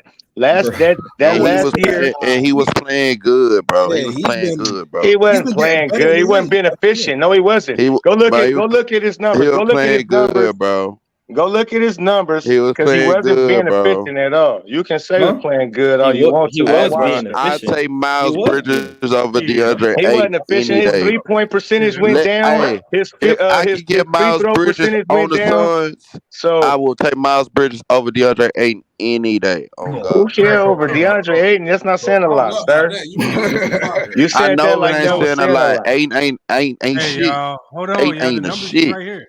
Yeah, Hold on, the 50 and numbers 30, is right here. You got 33. Ain't a big for nothing ass nigga. They can shot- barely average 10 rebounds in the playoffs. All right, So we got you. So his numbers. He was. I mean, he He shot more was shots. kind of nice, bro. I ain't Yeah, gonna he was. lie. Yeah, that's what I'm saying. He doing the For shit. Hold on, look at his 49% 3-point. Hold unefficient. on, wait. Look at his 3-point percentage. It went from 40 to 33. He went from shooting 3. That's not bad. 33% still not bad. Nah. You went from 40 to 33. That's a big step That's back. That's like a 2-3 shot difference. That's like a 2-3 shot difference. You need to learn basketball, sir. Wait. Wait. Who we looking at? You just don't know basketball, sir. Bridges. Okay, I don't know basketball. But he took. Yeah, you don't know the difference between a 3-point percentage when it's 40 and 30%. You can't even tell. Man. You don't drop listen, off. Lamar, this is the shit I'll be telling you. He can't even tell me the shot difference. Off 7%. He can't even tell me the fucking shot difference. This is why this shit be making me mad, bro. He was taking more shots. That's what I'm saying. He was playing out of himself. When he played within himself, and he was taking 3.5 3-pointers to attempt. For this shit. Hey man, dude, chill out, bro. You too emotional over this shit. Nah, nigga, I gotta take my blood pressure medicine. Shit, you got me having a headache. I know, man. Go take a chill pill there. Too young for this shit, nigga. I'm 22 years old. I shouldn't be having blood. I don't think. I know. You sound young. That's crazy. But yeah, that's a big difference, my nigga. 33% from 40, and his free throw percentage. Where's free throws at? Because he went down on that too. Bro, what is the difference between 40 and bro? What is the difference between? Bro, what is? I would say him shooting 86 to 80%. Let me ask you a question. Let me ask you a Numbers question. is dropping off, man. Bro, what is the shot difference between somebody having having somebody to shoot 40% from the 3-pointer and somebody having to shoot 33% from the 3-pointer? What is the shot difference, bro? What is the shot difference? That's a big difference, bro. Hold on, Hold on. But 33% shoot from the 3 is still solid. That's still the least. It's below average, bro. It's not solid. It's below league average. No, it's not. Yes, it is, nigga. What are you talking about, shoot bro? 33%. The league average like 35-36%, bro. Hold on, y'all. Look, y'all. These numbers are so easy to break down. It's not. Look, y'all. He had one. It's not bad. 33% is not bad. All right, hold on, SFM. Hold on. He had 1 year where his numbers or percentages were a little bit elevated, or he averaged 12 points a game. Outside of that, his numbers mostly have been around 32 to 33% from the 3-point line. That's what he normally does. This year looks like an anomaly, but this year it also looks like he had more responsibility. Teams are guarding him a little different, right? So, of course, his shot difficulty is going to increase when he's a starter because remember, the year before, he only started 19 games. He goes into the next year, he starts all 80 games. So now he only averaged fucking 12 points. That's him. Hold on, bro. So when we look at his numbers, he's putting up these numbers against bench guys because he wasn't a starter. Right. And the next year he's a starter, but his numbers greatly improve. He goes back to shooting 33%. No, he was starter 2021. That's Melo's. He only started 19 games in 2021. It's right here. He started 19. He was not a starter. He was a starter that next year. Because remember, he was a starter that next year where he played 80 games and started all 80 games. That's a starter. So he had a good ass year. I ain't gonna lie. So hold on. I'm gonna say he played good. His sophomore year, he didn't. Okay, he wasn't a primary starter his sophomore year. I mean, Melo's sophomore year. That's what I'm saying. And Melo's rookie year. Right? That's what 2021 or 2019. 2020. Is that Melo's rookie year or is it 2021? It's 2021. 2021. So when both of them was coming off the bench, right? He was playing within himself. They had all the highlights. That's when everybody was old. Miles Bridges. The other 2 years, he was a bench warmer. He really wasn't doing nothing. Nobody heard of nothing. So them numbers really don't even matter. The year Melo's rookie year was when Miles Bridges basically arrived. How does it not matter? Yeah, because he wasn't playing in the games, nigga. That's why he wasn't even hooping like that. Hold on, SFM. He wasn't a bench warmer because he averaged his rookie year. He averaged 21 minutes a game. The year after that, he averaged 30. So before LaMelo got there, he wasn't a bench warmer. He was okay. Nobody wasn't knowing no Miles Bridges. That's what I'm saying. It's like nobody wasn't peeping on Miles Bridges and what he was doing. He wasn't doing nothing over there until Melo got there. When Melo got there, all his numbers went up. Correct. So at the so same if time, you're gonna he started playing with better playmakers. So you nigga, he started playing with LaMelo Ball. You sound dumb, nigga. He started playing with LaMelo Ball, so he's not better playmaker. He had the How same do I bum ass sound? niggas. Hold on. Don't call me dumb because I said the same thing. I said you sound dumb, nigga. It sound dumb. He playing with better playmakers, just like you said. LaMelo Ball is the better playmaker. So Well, you get it right sound then. dumb. Get it You right. It sound ain't better dumb. playmakers. Hey, is playmakers plural? You that's what I mean. You sound dumb. Playmakers or he was playing with LaMelo. Which one? Listen, you need to look at. You need to look at the. Wait, Pope. Gordon Hayward came back. look That's a what better they are. playmaker. Wait, Pope. He had one of his best years starting, and LaMelo only played 36 out of them 80 games with him. LaMelo played 36 games. So is it really Melo the reason why he played good, or was it just him? What you talking about? LaMelo's first year? No, I'm saying his Miles Bridges' best year was last year. No, that's his best year scoring. That's the difference between y'all. That's his best year scoring. Bro, this dude is. You see how he trying to change his point now? He trying to say, "Oh, now that's his best year because scoring." you score more don't bro, mean that you play better. Nah, bro, you're getting cooked and you're looking goofy. You're looking. Well, you average 6 points, bro. You barely saying is not making sense no more. What you're saying is not making sense no more. So now you have to try to backtrack and make your statement something else. Like we come around across dudes like you on panels all the time. Like shut the fuck up, bro. Like, shit is I know, man. You still sipping Similac, bro. We just showed you the numbers. Hey, listen, 12 points and 20 points. That's a big difference, right? That's an 8-point difference, right? If you forcing the ball, you forcing up more shots. For him to shoot, If he playing with LaMelo, how you forcing? Bro, let me finish. So for him to his last season, for him to average 20 points from the season before that, did you watch the season? Or are you just going off the stats? He went up. I watched all the games. Bro, listen. I watched all the games. Listen, he went up 8 more points. He went up 8 more points. You didn't watch nothing, He shot nigga. 40. He shot 49% from the field. He's 33% from the three. 33% from the three is average. Very that ain't average. That's below average. Stupid. Bro, 33% from the three is very average, sir. It's very average. All right, we got it. Let's move on to His best season was last year, sir. We averaged 20, sir. I know. And Melo only played 36 games, bro. Like he said, bro. Right. You got cooked, bro. If that's what you call it. 6'5", bro. It happens to everybody, bro. It happens to everybody, bro. You view basketball differently. I view basketball. It ain't about just scoring, my nigga. It's not about that. Keep it pushing, bro. You got to be able to stay efficient while doing so too. You can't just be shooting the squad out of the game. Sir. That's not 49 to 33%. 33%. Cool. Lamont, come on, bro. You got it. I'm tired of talking about bum ass LaMelo and this boring ass Charlotte Hornets, man. That's the most boring team in basketball history, and we talking about the Charlotte Hornets. Damn. How do you guys feel about the Cavs? Their free agency signings. Like, do you think that helps them elevate? Because I think again, Max Strus and George Niang is two good pickups as far as their spacing. Somebody gonna start passing the ball? Come on, context. I think Adam. No. I'm not. Listen, Max Strus, he's not gonna move the needle to make them a championship contender, but he makes them better because now you got a shooter out there instead of a Coro or what's that other guy name or a non-shooter. Lamar Stevens, Lamar Stevens or Coro. You have a shooter now, so they have to respect that, and they not helping off the corners like the Knicks in the Knicks series, right? You had Jalen Brunson, everybody helping off the guys like a Coro and guys like Lamar Stevens, and then that also means like Jalen Brunson got to rest on defense because he wasn't really guarding nobody because he was just standing in the corner and they weren't making him pay.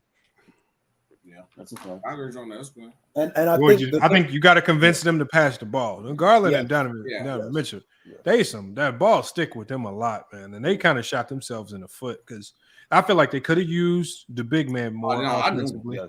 Hey, MC Rob, don't get. That's why I didn't bring up my team. The Bulls are trash. We know DeMar DeRozan ball. Don't talk about the Bulls. Ain't nothing to talk about. Let's talk about somebody. I think Garland. I think Garland passed. I think Garland passed. Vucevic got an extension. Vucevic got an extension. How you feel about that, bro? I don't want to talk about the Bulls. That's nasty work, fellas. That's nasty Let me work. be depressed on my own time. I don't want to talk about the Bulls. I like the Gorgeous Niang pickup for the Cavs more than I like the Strus pickup because he's a little bigger and he shoots 40% from three. But his defense is trash. That nigga a cone, Yeah, bro. he's slow. Struce ain't too much. No, but at least he's a little bit more active. He's a little bit more active on defense. And on That top of mean, but that mean you starting.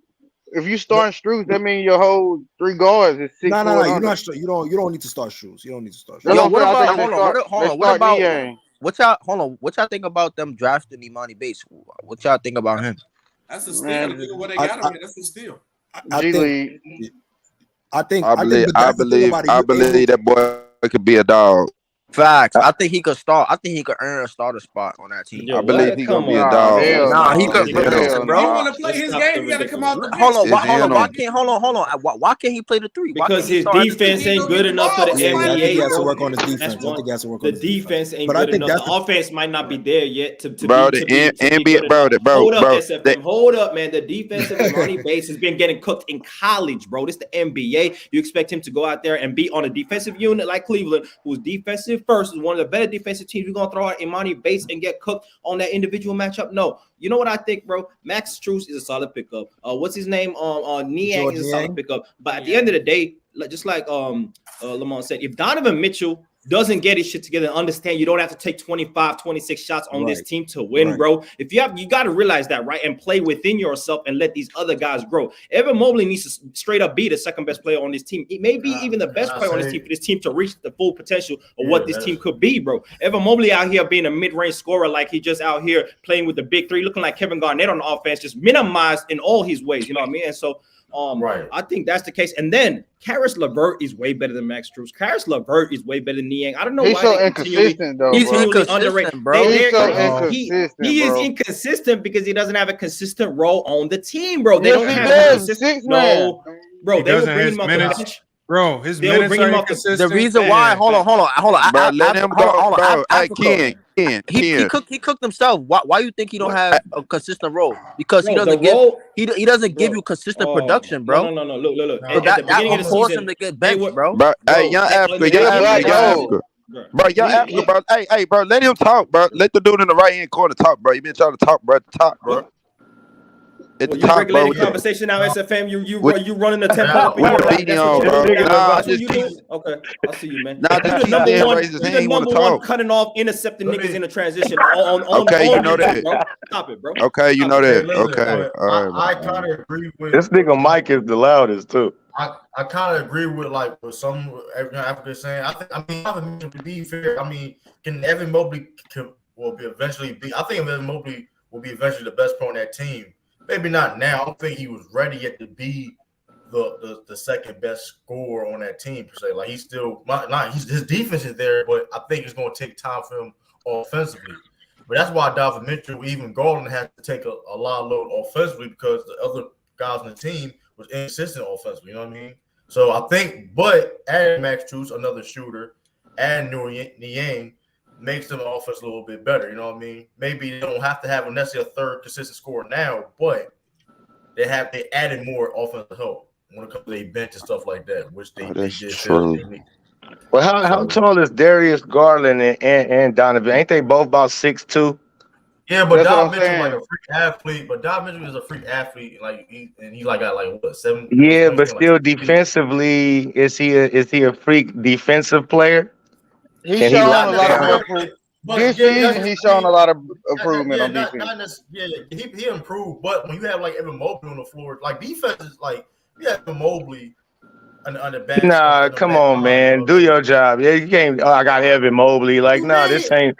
No. But it helps. It helps. Yeah, dude. But you 6'2". He's not allowed building on defense either, though.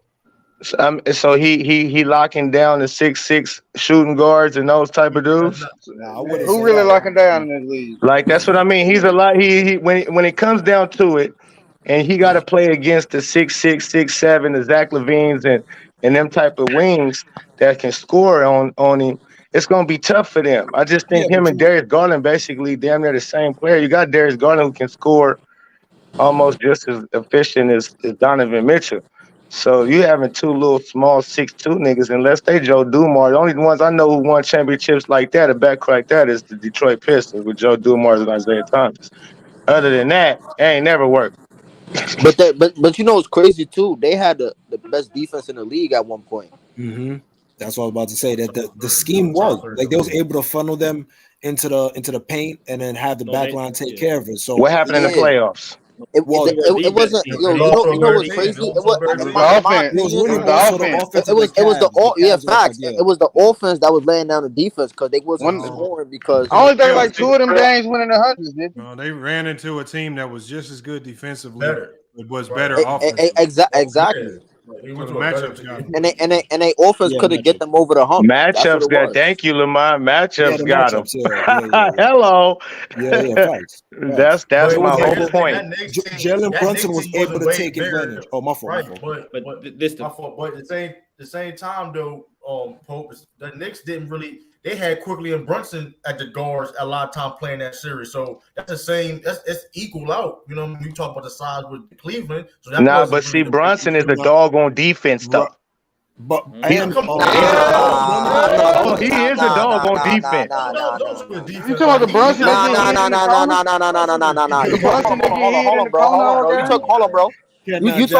on, bro. You talking about that same dude that Jimmy Butler was going at, bro?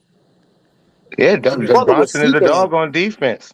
Nah, bro. Jimmy Butler was. Hold on, bro. You can't be a dog if somebody's seeking you out, bro. Somebody just because. Okay, hold on, wait, time out. So if you're a dog on defense, you don't think? Hold on, wait. Luka Doncic. I seen Luka Doncic destroy Kawhi Leonard. So is he not a dog no more? Because Luka killed Kawhi Leonard. When did he kill Kawhi Leonard, bro? What? Are you kidding me? When did he kill Kawhi Leonard, bro? Hold on. When has Jalen Brunson ever shown multiple playoffs? When has Jalen Brunson ever shown Kawhi Leonard? Hold on, bro. You see how y'all niggas be trying to bro? When has Kawhi hold on, in a row? What are we doing? In a row? That's what I'm like, right? Cap, bro. Kawhi has never. Hold on, bro. Hold on, bro. Kawhi has never guarded Luka for a full game, bro. Yo, you could say, hold on, bro. You could say you getting cooked, and niggas gonna say switch. Yeah, you could say switch, but you could say switch. That's why you ain't cooking for a whole game, coach. Like, let's try something else. Hey, Lamont, let me ask you a question, Lamont. Do you think in the modern NBA, like the way the Cleveland run their offense, right, with 2 bigs, 2 in, 3 out, can that win in the NBA, in the modern NBA, bro? Can you win like that? If they can shoot. Yeah. If Mobley's gonna really have to become a better floor space because teams is just gonna find a way to they can out scheme you when you play that way. So right. I mean, it worked in the regular season, didn't work in the postseason, and they got out schemed by the Knicks. I thought they was a better team than the Knicks. Right. They got out schemed. The matchups didn't suit them well. They got out coach. The shooting didn't help, like the fact that they didn't have that corner shooter to help them out space the floor out. So they was able to just get funneled into traps. On top of that, Jalen Brunson, he was having his way in the post. With Darius they lost because they were playing the most selfish brand of basketball I've ever seen. And it starts. I agree. I said the offense. Yeah, the offense was definitely. It starts with Mitchell. Yeah, I mean, it wasn't because guys couldn't make shots. If you're not even passing it to guys to make shots, that's fair. Then how can they make a shot? So I think they was just playing. They Garland and Mitchell were just trying to be the hero. They were playing hero ball, basically. That's fair. I agree. You know what I'm saying? They threw the same type play. Thibodeau took Garland out that series. Also a learning experience. Yeah. And also just for the Luka and Kawhi Leonard matchup, Luka is averaging 32 points, 8 rebounds, and 8.9 assists versus Kawhi Leonard. Yeah, but when has Jalen? Hold on, but I got a counter to that. When has Jalen Brunson ever shown Kawhi Leonard type defense? So that's different. You can't. Yeah, like we can't. Somebody got some background noise, man. Who is that with the? Yeah, you got background noise. Mute your mic, man. That sounds horrible. Yeah, but I think Imani Bates, man. I think he the steal of the draft. I think he's better than Brandon Miller, if you ask me. But oh my defense, you can learn that. I mean, you can. It's about hustle. So if you buy in what your coach is coaching and what your team is on, if you got leaders, everybody around you locking in on defense, that becomes infectious. So the nigga's 6'10", 6'11". Imani Bates. So you put him in there. Hold on. That's what I'm saying, bro. Like, hold on. He could use that length to his advantage, bro. Bro, can y'all go one at a time? Just wait. Just let him finish his take. In what world is? Go ahead, man. I just want to ask you, in what world is Imani Bates better than Brandon Miller, and what conclusion? What got you to that conclusion? What got me to that conclusion? Imani Bates has been on the scene since 14, destroying the scene, dude. I need to rhyme. Imani Bates been on the scene since 14, destroying the scene, nigga. Where you been? What? He ain't nothing new. The only dip off Imani Bates had was when he foregone his senior year season to go to Memphis and play with them grown men. He wasn't ready for that, but he had it all right. He just didn't have that type of, oh my goodness, type of season with Memphis. But he went to Eastern Michigan and showed you his true freshman year. He's averaging 19 points. He out there unstoppable. And you can call it, okay, he was playing against lesser competition because he over in Eastern Michigan.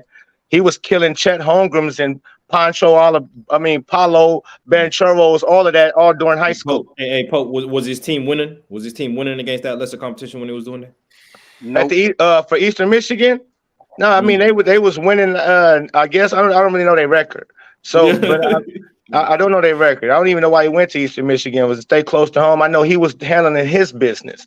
Okay, he looked like the Imani Bates that we all knew since 14 killing. And then he went to the NBA draft. He went to the NBA draft, and he destroyed them dudes at the NBA draft combine, the NBA draft combine. He was out there showing out.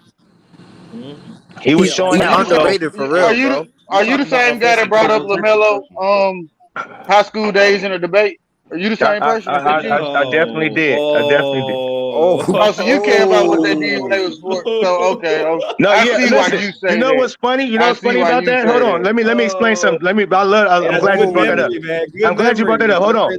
Let me explain something to you. You know what's funny about it is because these cats, y'all act like these cats had played years in college. They just came from high school just a year ago.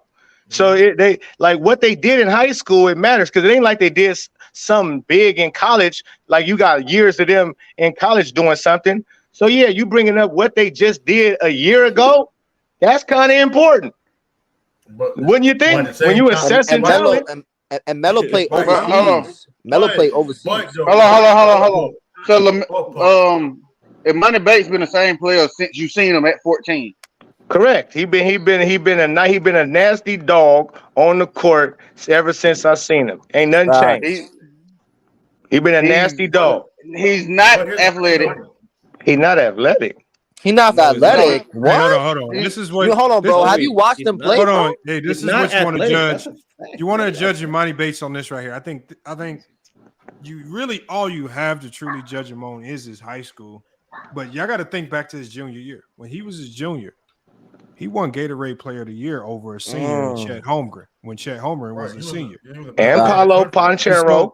And so what I'm saying is if they would have allowed him to go into the draft, he was 17 at the time. He couldn't go into the draft, and that's why he played that year at Memphis. But I mean, as a talent, he might be messed up in the head. He might be an idiot upstairs.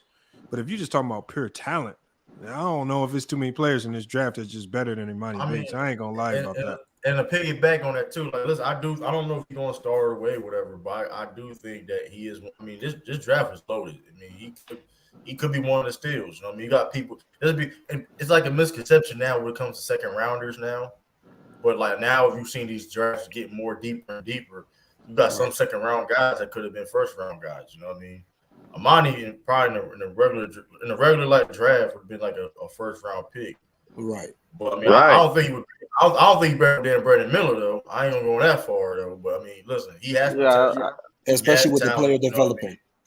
Everything he named about, I asked him about what happened, how he better than Brandon Miller, and everything he named was he was 14 and on the scene. He said nothing about that guy.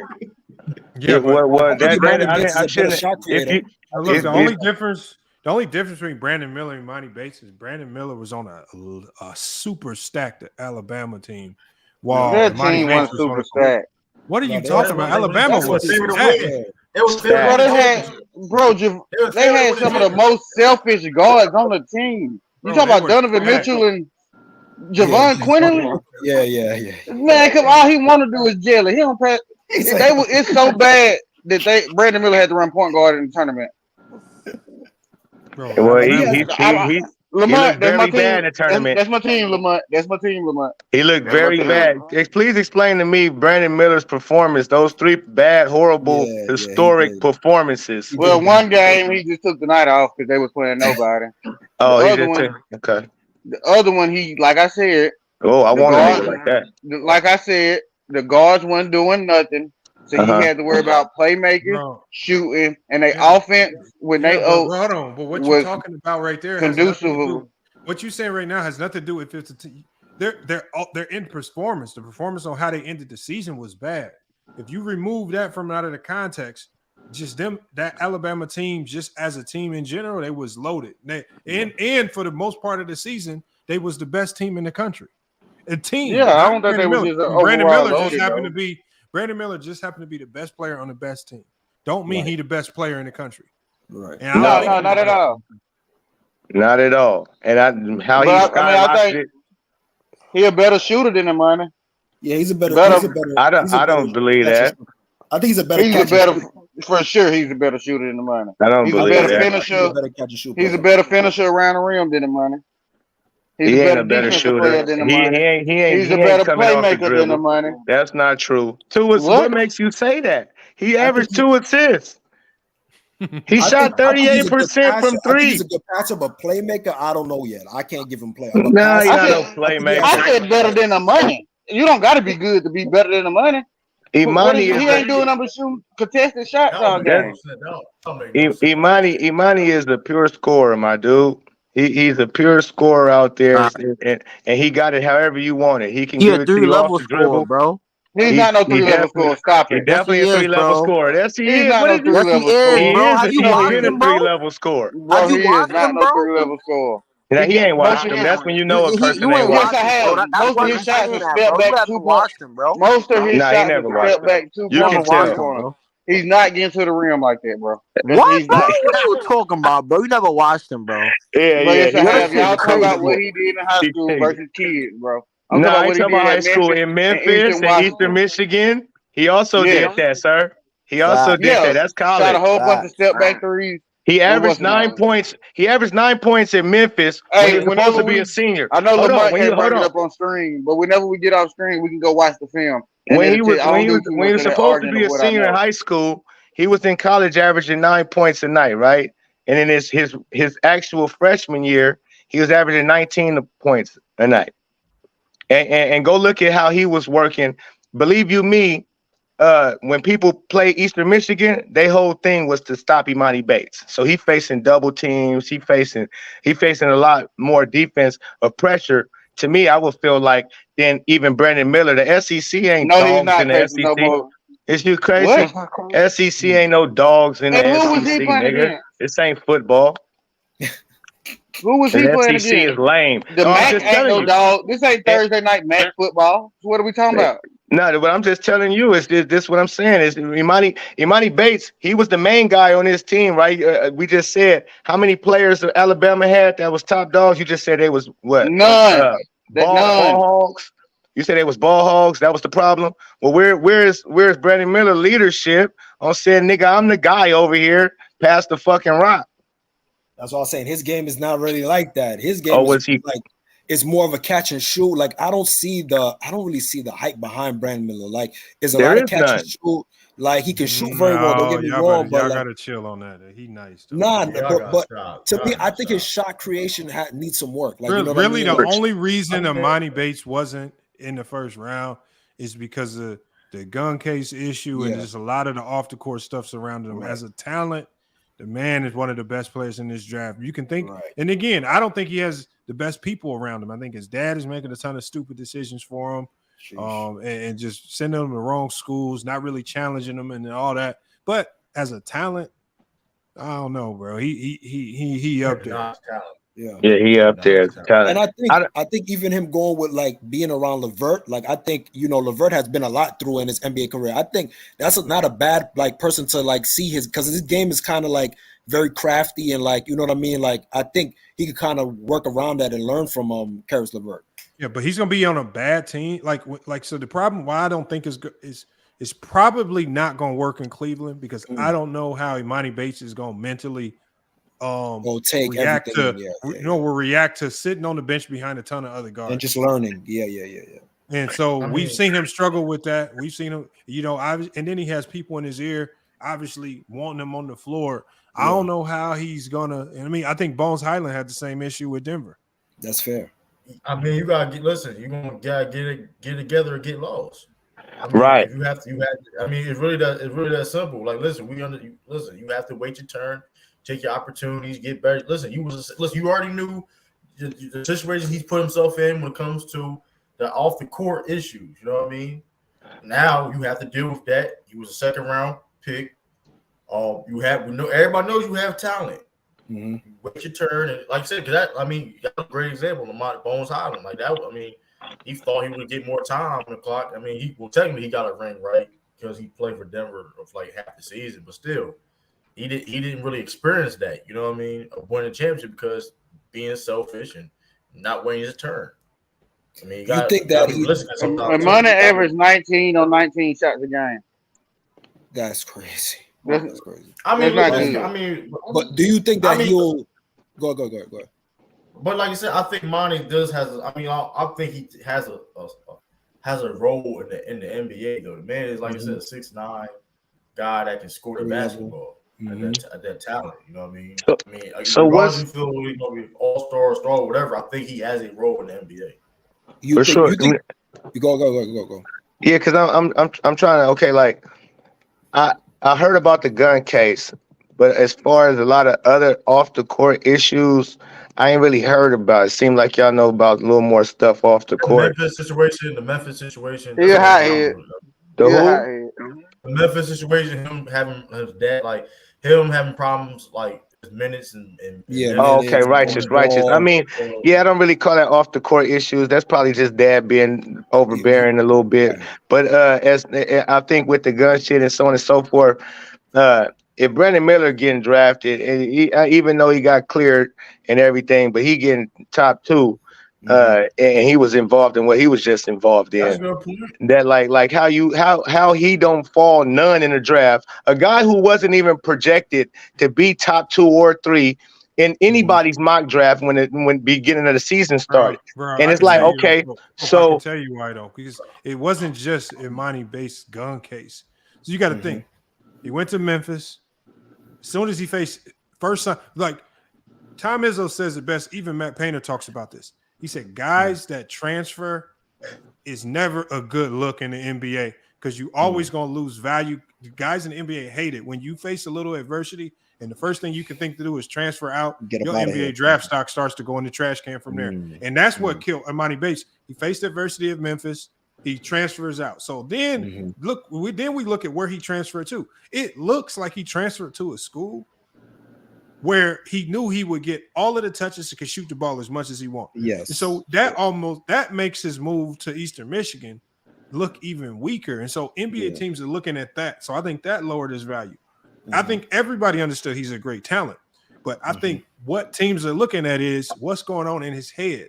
To leave Memphis, a school where you got a ton of competition all around you, and you got to fight for your position on a night in and night out basis. And you get 15 shots a game. You transfer to a smaller school, and then on top of that, when you transfer to the smaller school and you get all the shots that you want, you still don't finish the whole season out. Right. You still only play 13 games, so you still didn't play another full season there, even at a weaker school. And then on top of all that, in between all that, you get in trouble with the gun issue as well, even though that case got dropped. But I mean, I think they looking at it all. I think all of it in a basket form is what hurt him. Brandon Miller, obviously, and then Imani Bates, even though the charges were dropped, he got charged. Brandon Miller was never charged. He was connected to the issue, but he was never charged. And the police cleared him. The police came out and said, we've cleared him of any wrongdoing. Right. Yeah, I'm just, it was crazy to me that he ended up skyrocketing in the draft, especially after he had the March Madness blunder that he had, and then to miss. Well, he showed you all the tools during the season of what he no, he didn't. You ain't showed enough. He only averaged 18. It's like, that's what I'm saying. It's like, to me, that ain't showing enough. In college. Bro, Imani 18 in only averaged college is a 19. lot, bro. Yeah, 18 in he college was a is good a kid. lot. Yeah, but not yeah and no at the same On time. It's like 40% from three? What are we talking about? it's because that's not 18 a in lot college needed. is That's not like even 29. top That's not 100. transient. That's not even top 100 and top 3-point percentage shooters in college, my nigga. So 38% ain't hot. That's not the NBA. It's not the NBA, sir. And in college, you play a lot of zones, which forces people to shoot threes. Right. So 38%, that's kind of below. That's like low, my nigga. It's niggas in college that's shooting 50%, 54, 46%. Like if he was shooting something like that, that'll wow me. Like, okay. Like Kevin Durant. But there's a reason why the guys that shoot 50% and you don't know them and they ain't going to the league because they playing at these small D1 schools and they playing JUCOs and community colleges. They get inflated numbers because they're not playing good comp. True that, but it's a lot of cats in there that go to the top D1 schools. You go check out that top 100 list. I was shocked myself. It's a lot of cats it's a lot of cats that play for top D1 schools. Brandon averaged the same amount of points as Imani in 6 less shots. Look at these names right here, y'all. Check these names out, bro. Oh yeah, they some no-namers. Hold on. We're gonna tell. Do y'all know who this dude shot? This dude shot amazing from the three-point line. He a junior. He shot 48%. Jordan Johnson for New Orleans. Yeah, I don't never heard of him. What about Drew Freiberg from Belmont? Shoot 45% from the three. Never heard of him. No way. Tyjon Jones from UNC Asheville, 44%. No way.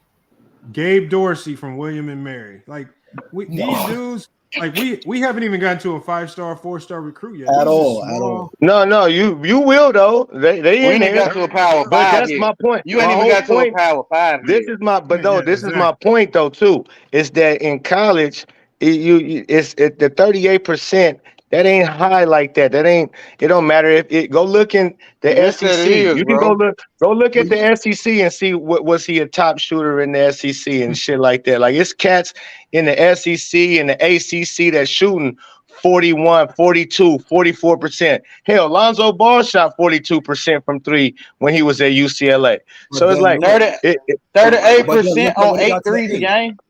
Like remember what happened in the A. It looked like he couldn't shoot. You get what I'm saying? So that kind of goes against your point. And the three-point line is closer, mind you. Right. So also the thing about it is that like you got to also look at the film too. Like, is he able to get it off in certain situations? Because when you're projecting against NBA talent. So sometimes you can't really look at the numbers and try to see if that quantifies into their NBA career. You can look at the film, and I think that gives you an idea versus the athletes that he's going against, how he's able to counter things like that. You get what I mean?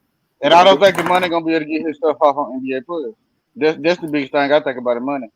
You think he's not? You think? But I think he has enough counters that he's going to be able. And I think more so with player development as he gets stronger, as he gets older, I think that could come into effect. You know what I mean? Like we're looking at him right now. I don't think, but I don't think he's gonna get the chance to be able to do all that. Yeah, but you still know what I mean. You in an NBA facility, you're gonna get right. He gonna get his. He about to. But you know how they. But we know how they do some of these guys that they really just don't never get the chance. You know what I mean? That's fair. But you throw your money on in this summer league, and he act out in this summer league. You can have like yeah. Go ahead. No, it's like the that. Summer league games are designed for Imani Bates. Yes, they are. He's gonna go crazy. But he can have like those Lance Stevenson. You know what I mean? I don't know how well Imani Bates' game translates in a real NBA game. That's the tricky part. He's gonna destroy Summer League. Watch Imani Bates in Summer League. He's gonna go crazy, right? I was just about to ask that. Because he's gonna get to shoot all the shots he want to shoot. Anything. Yeah, he gets to shoot as much as he wants. There's really no structure. A lot of these teams really they don't really do much scouting or game plan, and they really trying to. He's gonna go out there and torch Summer League, but I don't know how well it translates. We'll see. I mean, some cats don't go hear the stat I said, though? Hey, bro, did you hear the stat I said that Imani Bates shot 19 more shots than he shot 6 more shots than Brandon Miller. That's not that don't and mean Brandon Miller either. they average the same amount of points. That don't mean nothing either. But you know what though? I think you might have to concede though. Like if you just going to shooting and scoring, like Imani Bates got a strong case, bro. He might be a better scorer than Brandon Miller. I ain't Right. gonna No doubt. His handle, everything is I better. don't know, man. Like, but I don't know about the handle. I do. I don't know about the handle either. But when you talk about just purely scoring the ball, man, Get to his Imani Bates, spots. I think Right. we forget. I think we forget how good he was. But like, it's just like what Pope was saying. Yeah. Some of Imani Bates' best games was against elite level competition, That's against fair. some of the best schools. Like he was doing this against Power 5 schools. So hold on, like I'll pull up Imani Bates' numbers. Right. Against Michigan, he balled out against Michigan. They lost. They was losing because they didn't have the team, but he was Right, but he was godly in some of them games. right. Like, so it's like it ain't like he didn't play no good teams, no Power 5 Oh, schools. for sure. So the thing about it is too, I also think like Brandon Miller, like his side to side lateral, like just offensively and defensively, it's kind of scary to me. I don't know if he might be able to develop that and fix that, but just side to side, it doesn't like versus Imani Bates. I think Imani Bates is a little bit better, like just a little bit off the bounce, like, versus Brandon Miller. Context, I know you, Context. I don't want to say this, Context. I ain't dissing you or nothing. But when I hear some people talk about Brandon Miller, I know they never watched him in depth. I just know that Brandon Miller, he got all what you just said, the lateral quickness. Like that's why he projected to be a good defensive player. He got all of that. He shifted, bro. He just ain't no. He's an athlete. No, I didn't say that he's not athletic, but I don't know, like the fluidity in with it. Like I think he needs to develop a little bit more fluidity. Do you understand that he played in he only played freshman year? He's still developing. Imani Bates against Michigan dropped 30 on 12 and 19 from the field. And then when you look at the next Power 5 school he played against, he played Florida Atlantic. He had 29 on 11 to 20 from the field. That's pretty good to me. He played South Carolina. He dropped 36 Against on Florida 13 Atlantic. 25 from the field. On how many? He had 36 on 13 to 25 from the field. He shot 8 of 15 from the 3-point line. Man, I'm telling you, bro. Go look see what Brandon Miller did to South Carolina while you talking about right, nigga, right. Yeah. See what Brandon Miller right. But that makes it seem like Brandon Miller played against a weak it took him overtime, huh? He's one of the top players in college basketball. Yeah. I wouldn't say all that. I ain't gonna. I'm an SEC fan, and I ain't gonna say all that. It's the top conference in college basketball behind the Big 12. I watch oh my God, who is this guy? This is San Antonio Spurs fan. They got some top level coaches. Boy. Yeah, that nigga said they the top conference in college basketball. I said they won the top 3 conferences. They're not bigger. They're not better than Big 12. Yeah, you think just football.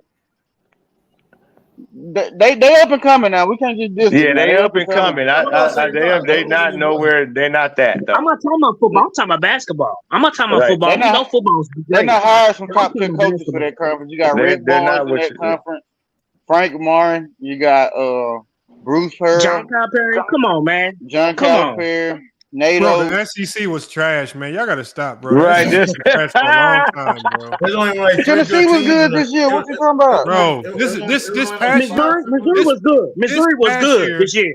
This past year was the first year the SEC was even kind of relevant in basketball in a long time. Right. Because Thank you. Kentucky fell off. Tennessee finally got a little bit better, but then they choked. All season long, they was good. I know, but what I'm saying is SEC for over the last 10 years have been hot garbage, man. Yeah. For sure. I'm talking about this year. That's why I said they up and coming. That's why I said they doing the right thing to build a good. Y'all need to stick to football over there, man. Stick to football. Man, chill out, man. Chill out. But you know, I watch it. I watch plenty of it. I'm down here in it. I'm in SEC country. I'm in it. So Brandon Miller, can he create his own shot? You think he's gonna be able to get his own shot off or you gonna need LaMelo Ball to do that? I'm shaking. I believe he will be able to get his own shot off. I believe he will be I believe he'll be a good secondary playmaker. And when a player tells you he just started taking charges his freshman year, just this past year, he just started taking charges. Never took charges all his life. What does that tell you about a player? Be fair though. Nothing at all. That don't tell you nothing? Nothing at all. To be fair though, right? That's maybe a good point, but That's maybe a lot of depending who you is though. Come on, you stuttering. I don't see. Listen, I don't agree with it, but we're not gonna act like he's the only one. Man, listen, hold on. He's the only one that got picked at number 2. First of all, you just started taking charges at 18. Last year, I got a problem with that. Shit, Anthony Edwards just started playing basketball at 18. That's two different things. That's two different things. Right, but at the same time, though, I mean, one thing about Brandon Miller is he does have potential. I mean, his ceiling is like Paul George. So I mean, if he could be somewhere near that's good. What's his floor? What's his floor? What's his floor? Trevor Ariza.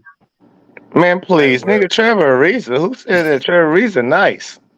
You better get up, TA. He's gonna be better than Trevor Ariza, man. He's gonna be better. His floor. Man, listen, I don't know, man. I wouldn't even call. To me, y'all being disrespectful. Just because he liked Paul George and he got Paul George body size, he does not. He don't show Paul George bag. I don't see that. People. I get more Danny Granger. Hell, not even Danny Granger. Danny Granger was a beast. I don't see that. Yeah, you just don't like Brandon. You just don't like Brandon. You just hate that. No, not at all. Danny Granger was an elite scorer. What are you talking about? If you want to say more athletic content, yeah, don't say more athletic. Bro, I see him like Michael Porter Jr. maybe. With better defense, that's a good ass player. I know, I can't say better defense. He ain't played no defense against nobody. The nigga slim as ever. Who he playing defense on? Who he locking up? He plays defense. All right, you say that in SEC he played defense, nigga. This ain't the SEC. Yeah, I think my SEC was good. Look, hey, Lamar, guess what? You know, Arkansas. 3 hours. I got to get this one shut down. What's up, action? Arkansas beat they beat the defending national champions. Who was that? Kansas. So that's a good conference. They beat the defending national champions, Kansas. Arkansas was loaded, and I seen Brandon Miller. They was good this year. They was good. The one team. All right, give us another team that was good. I just told you Missouri, Tennessee. Well, they beat Gonzaga early in the year. This nigga said Missouri. They didn't just play. Missouri was good this year. I gave you that. I gave you that the SEC was much improved this year. Yeah, that's what I'm saying this year. That's what I'm talking about this year. They're not one of the top conferences, though, my God, just because they was improved. I know. The Big 12's the best. It's the best. I know they're not the best conference. They're top 3 at most. Hey, Lamar, I just wanted to come ask you, like what's happening on the next episode of FYF Sports? Like, what's going on? Tomorrow we got our face-off debates. I was hoping we can get you and Ticket. But I don't know. Did Ticket ever tell you about his schedule? Is he gonna be able to pull up? No, I ain't heard nothing. No. I'm gonna get in a group chat. I'm gonna see if he'll pull up. But tomorrow we got some. Me versus Ox versus Trey Young versus. Yeah, we got another round of debates. If Ticket don't show up, I'm gonna try to get Marz to go against you. I don't know if Marz will do it though. Hey, Young Africa, what's your YouTube channel, bro? You got a YouTube channel? Let me get on one of the undercards. It's called at Young Africa. I haven't gone live yet. I'm gonna go. I gotta go live soon. I got a channel. Got me a different card though. This is FYF versus players. No, this what I'm saying. Not this card. But are we doing debates or are we doing trivia night? Like, let me get an ISO. No. Hold on. So tomorrow is just kind of like the preliminary event to the main event that we're doing over on Players' Choice on the 8th. So tomorrow is just kind of like a little preliminary event that we're doing on FYF Sports where we invite some of the PC guys to kind of debate our style because they want us to go over there and do the little trivia night thing. Mm-hmm.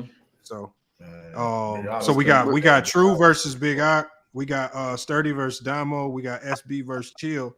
And I was hoping to get you versus somebody, but I don't know if Ticket will be available, so we might have to find somebody else. Oh, good. Whatever it is, man. You know, we've been ready. We always ready, man. It is what it is. Whatever they want to do. But if it is trivia night and the Players' Choice changing up what they do on the regular just for us, that's a lot of respect. That's like when you come with your 5, Lamar. They come with their 5. You expect them to play a full court game. They tell you, hey, we playing half court, no pick and rolls, only layups. We're like, what? This ain't even basketball no more, bro. What we doing, man? Hey, listen, man. Talk your talk. Hey, listen, man. FYF crew. Listen, listen, they gonna listen. There's a reason why. Listen, man, they don't want loud. Listen, shout out to those guys that came over that want to smoke. You know what I mean? The link was in the chat. Blake was in the chat. Marz was in the chat. Marz was in the chat. Marz in the chat. Marz don't go on that road. Marz don't play road games. When Marz talking about, man, I'm in my bed sleep, man. First of all, it's 5:17 a.m. where I'm at.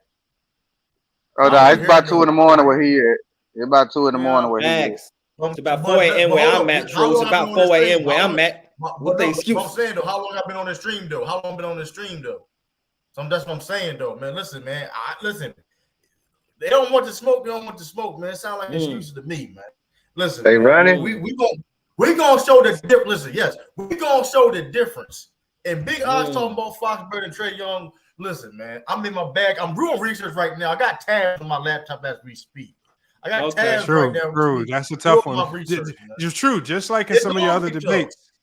Just like in your other debates, recency bias, that's what you got going against you right there. Yeah. That's what you got to overcome. Recency bias is one of the hardest things to overcome in a debate. The most clutch player in the NBA, True. He the most clutch. That's what they say, True. Yeah, that's gonna be a tough one. Well, I'm about to run that most clutch award to the most clutch award pack. Hey, Ox a King fan. He know every stat from he know all the stats off the head. You better be ready. I feel like Oxby just making up stats half the time. He can make up stats. I'm gonna check. No, not for the Kings. Not for the Kings. Not for the Kings. Maybe other people. But Lamont, for real.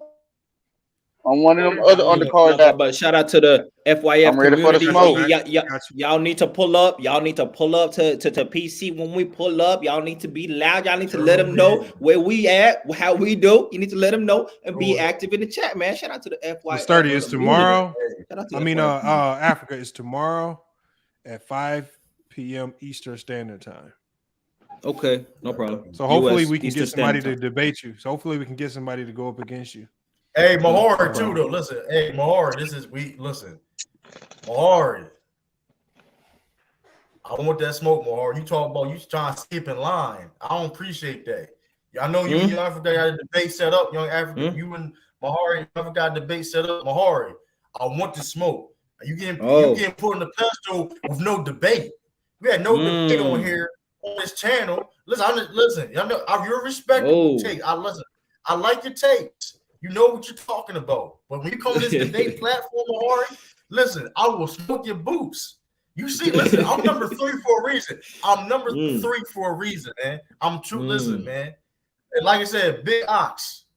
Listen, man. All that recency bias shit is cool, but last time I checked, though, Darren Fox may not even be the best player on this team. I'm gonna leave it at that. Though. That's a little snippet. That's a little snippet, though. That's a little snippet. Okay. It's a little snippet, though. You know what I mean? But you know what I mean? Trae Young led a Hawks team.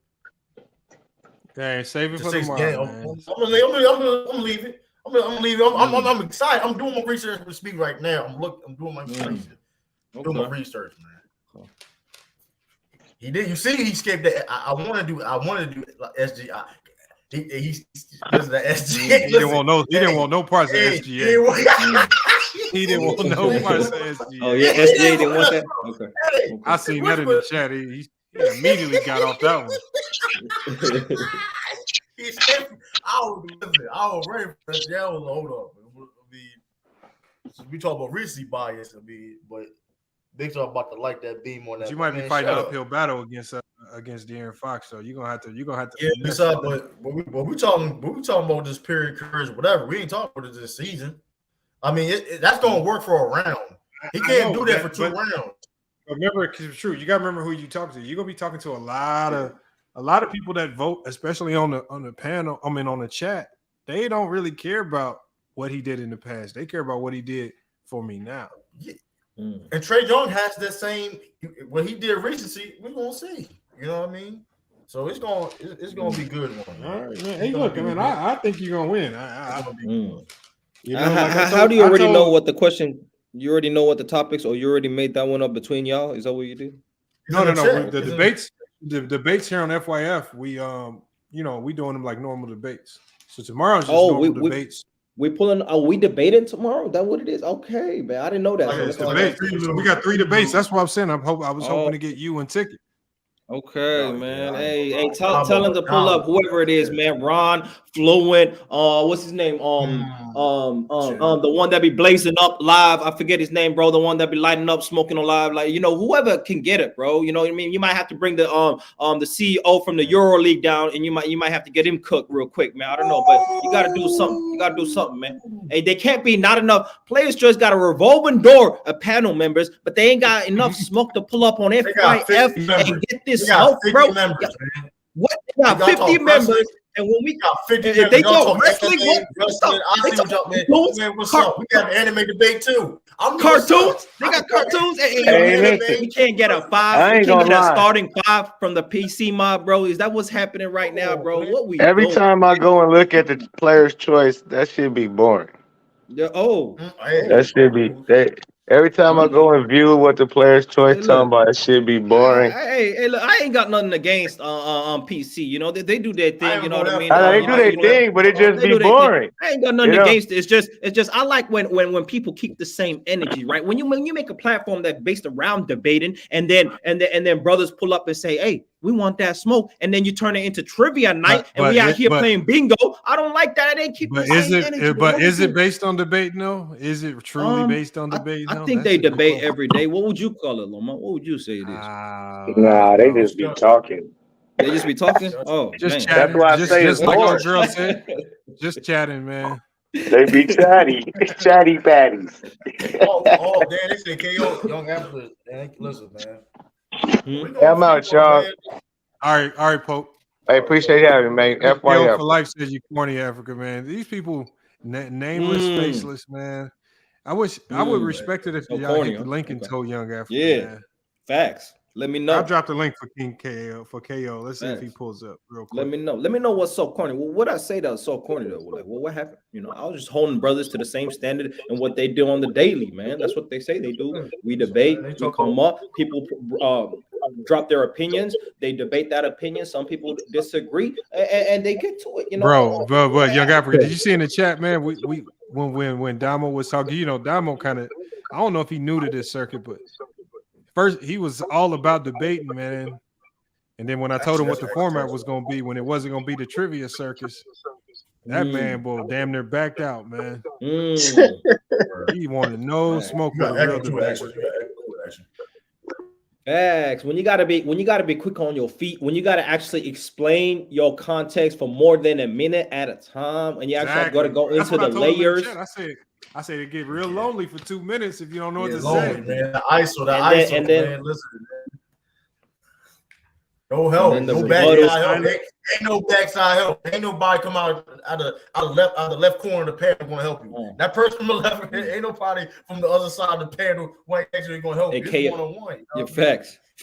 Just like KO's for life. He being a warrior in the chat. He being a warrior in the chat, just like KO's for life. He being a warrior in the chat, but he ain't gonna pull up to the panel. You know what's corny, bro? Typing real hard in your room with all caps, typing real hard, but not pulling up. That's kind of corny to me. KO's for life. How you KOing dudes? You ain't hitting the lick. How you KOing dudes and you typing real hard on your keyboard? The button's about to break off. You out here acting like you are about that life, man. You ain't about it. Hey, you know it's bad when me and Young Africa on the same side talking. You know it's bad when that shit. Listen, I'm telling y'all right now, man. It's gonna get dark, man. Listen, man. It's going to get dark, man. Listen, I'm telling y'all right now, man. You got the #1 ranked debater. You got the #1 ranked debater. Listen, man. It is what it is, man. Big Ox, listen, he ducked that SGA shit in the chat. Yeah, but true. This is where I think when they come over here, this is where I think they all falter. I don't think people realize how much research you have to do to come up with 3 rounds of content. Right. Even you struggle with this a little bit, true. 3 rounds of content without getting a bit repetitive. It's not easy. Yeah, like and on the fly, you got to have other notes prepared to rebut any, because you have to take into consideration the other person actually might make some good points, and you got to be able to counter their good points. You got to have them notes ready as well. And boy, I just don't know if they don't know the preparation it takes to go to win out in 3 rounds. I think they can say that they mastered the trivia on the spot, because Damo was like, I want to do the questions where nobody knows, and I was like, no, get ready. I want you to be fully prepared. And shout out to FYF Sports because I'm seasoned now. I feel like a veteran in the game right now. You know what I mean? I'm in my flow at my peak because now I can go off the top. I can go freestyle because I've kind of formulated my own criteria for how I judge plays. I've understood the ability to measure versatility versus impact, measure production, understand there's going to be historical anomalies in the measurement of plays, understand how to categorize a career versus how to categorize a skill level of a player and the ability of an individual player. There's layers to it. And I can look throughout NBA history now and understand that there are certain players that are greater than other players because of what they achieved in their careers, but are not necessarily better players. You know what I mean? And so Ticket, if you pull up tomorrow on that PC talking about Jamal Murray is better than Penny Hardaway, we can get it off rip on that alone, bro. We can just stop right there, Lamar. Right there is where we can start because that is ludicrous. I don't know where he got that from, man. Ludicrous. Disrespect. That was crazy. Hold on, so let me write that down now, Jamal Murray, because I'm sure he'll do that. Anytime. So let's just do this. Just go ahead and prepare for that. And we're just going to prepare as if Ticket's going to be here. Hopefully he's here. And what time is that going to be? And if he don't pull up, then we just going to roast him for ducking the smoke. That's it. That's 5 p.m. Eastern Standard Time. Okay. No problems. We're going to run it the same way we did the last time. And we're just going to try to get started. As soon as the show starts, we're going to just try to get everybody in the chat that's participating. And we just start cooking from there. Exactly. And look at the casuals in the chat, like Will talking about. Penny has no rings. Literally, Jamal Young Africa just said that. He literally just addressed that. He said, exactly. I understand how a player with more accolades or championships can still not be better than someone else who's just more talented. He literally just said that. Facts.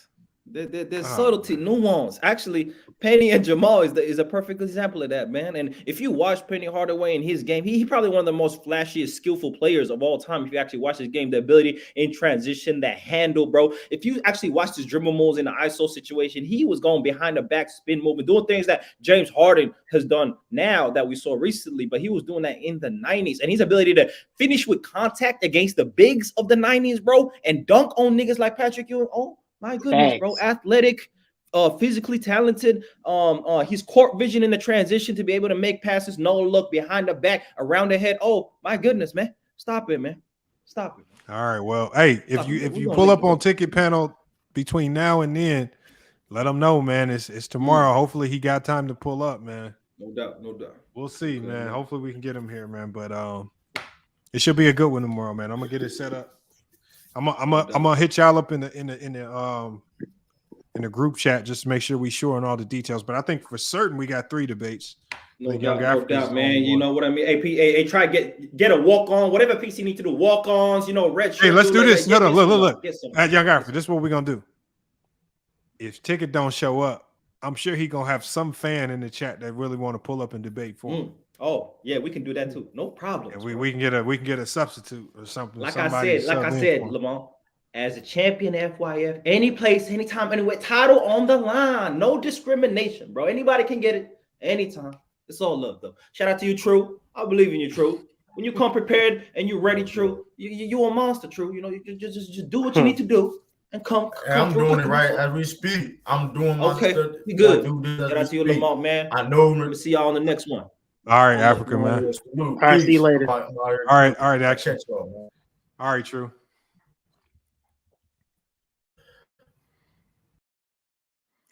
All right, y'all, man. That's FYF Sports, man. NBA free agency, man. Great show today. FYF Sports. Just to let y'all know before we get up out of here, we got the preliminary event tomorrow with FYF Sports versus Players Choice, man, here on FYF Sports, 5 p.m. Eastern Standard Time. Just a preliminary event. Like I said, we're going to get a few of those guys over here, whichever ones got the gumption to pull up. We're going to get a few debates off, and then we're just going to go ahead and start preparing for the main event over on Players Choice channel. July 8th, man. Y'all don't want to miss it. I'm sure all you guys are going to be there anyway, so I know you guys are going to be there. I'm real curious to see if the guys from Players' Choice is actually going to be here tomorrow. I just have a funny feeling things aren't going to go the way we planned them. Salute to Tiffany Ned as well. Dante, I saw you in here. Will, appreciate you, man. You be sure to hit the link, Will, though, man. You can't go out there. Like George, man, you got to pull up, man. We need you in here. Salute Apollo. Saw a lot of new names today. I think I saw Marz in the chat earlier today. I wish he would have hit the link. That's unfortunate he didn't. Salute to Chilltown, though. He definitely pulled up, man. We got him scheduled for tomorrow. So, hey, y'all, another great show, man. He said, stutter, lie. I don't know. Hey, yo, you talking about True the King? I mean, yeah. A lot of people like to go at True the King. It's just, but I know for a fact y'all couldn't beat him in the debate. That's all it is. And salute Diesel 754. Appreciate that. If that's what but LBJ is not my GOAT though. I got Jordan as the GOAT. All right, man. Salute to y'all, man. Make sure y'all check out the sponsor of the show, Rental Karma, man. I put that link in the chat earlier. Just go back if you want to go check it out, man. Again, appreciate you guys being here. Make sure you guys tune in tomorrow. We're going to be back at 5 p.m. Eastern Standard Time. Salute to guys from Players' Choice that are pulling up. But, yeah, it's FYF Sports, man. Another great podcast episode. We're going to be back with more sports and news, man. Until then, it's FYF Sports, and we out.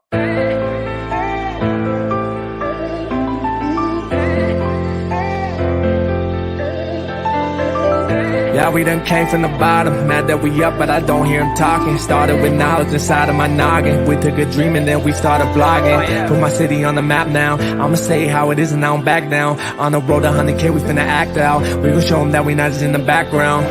We the main event, we the main show. We the one that people always gonna pay for. FYF, we the best, no debate though. Number one sports channel, every angle. I'ma show them all how we ride. Best sports talk show, we not like them guys who playing it safe while they feather the lines. We pushing the narrative all of the time. Like who to go in the game is not MJ. Kobe Bryant top 10, not what we say. Hakeem Olajuwon is very overrated. Keep it real if it ain't fact, we don't say it. Now stable, we won't be ignored. We number one, especially when coming to sports. FYF bringing the heat here, of course. When everything backed up with actual source.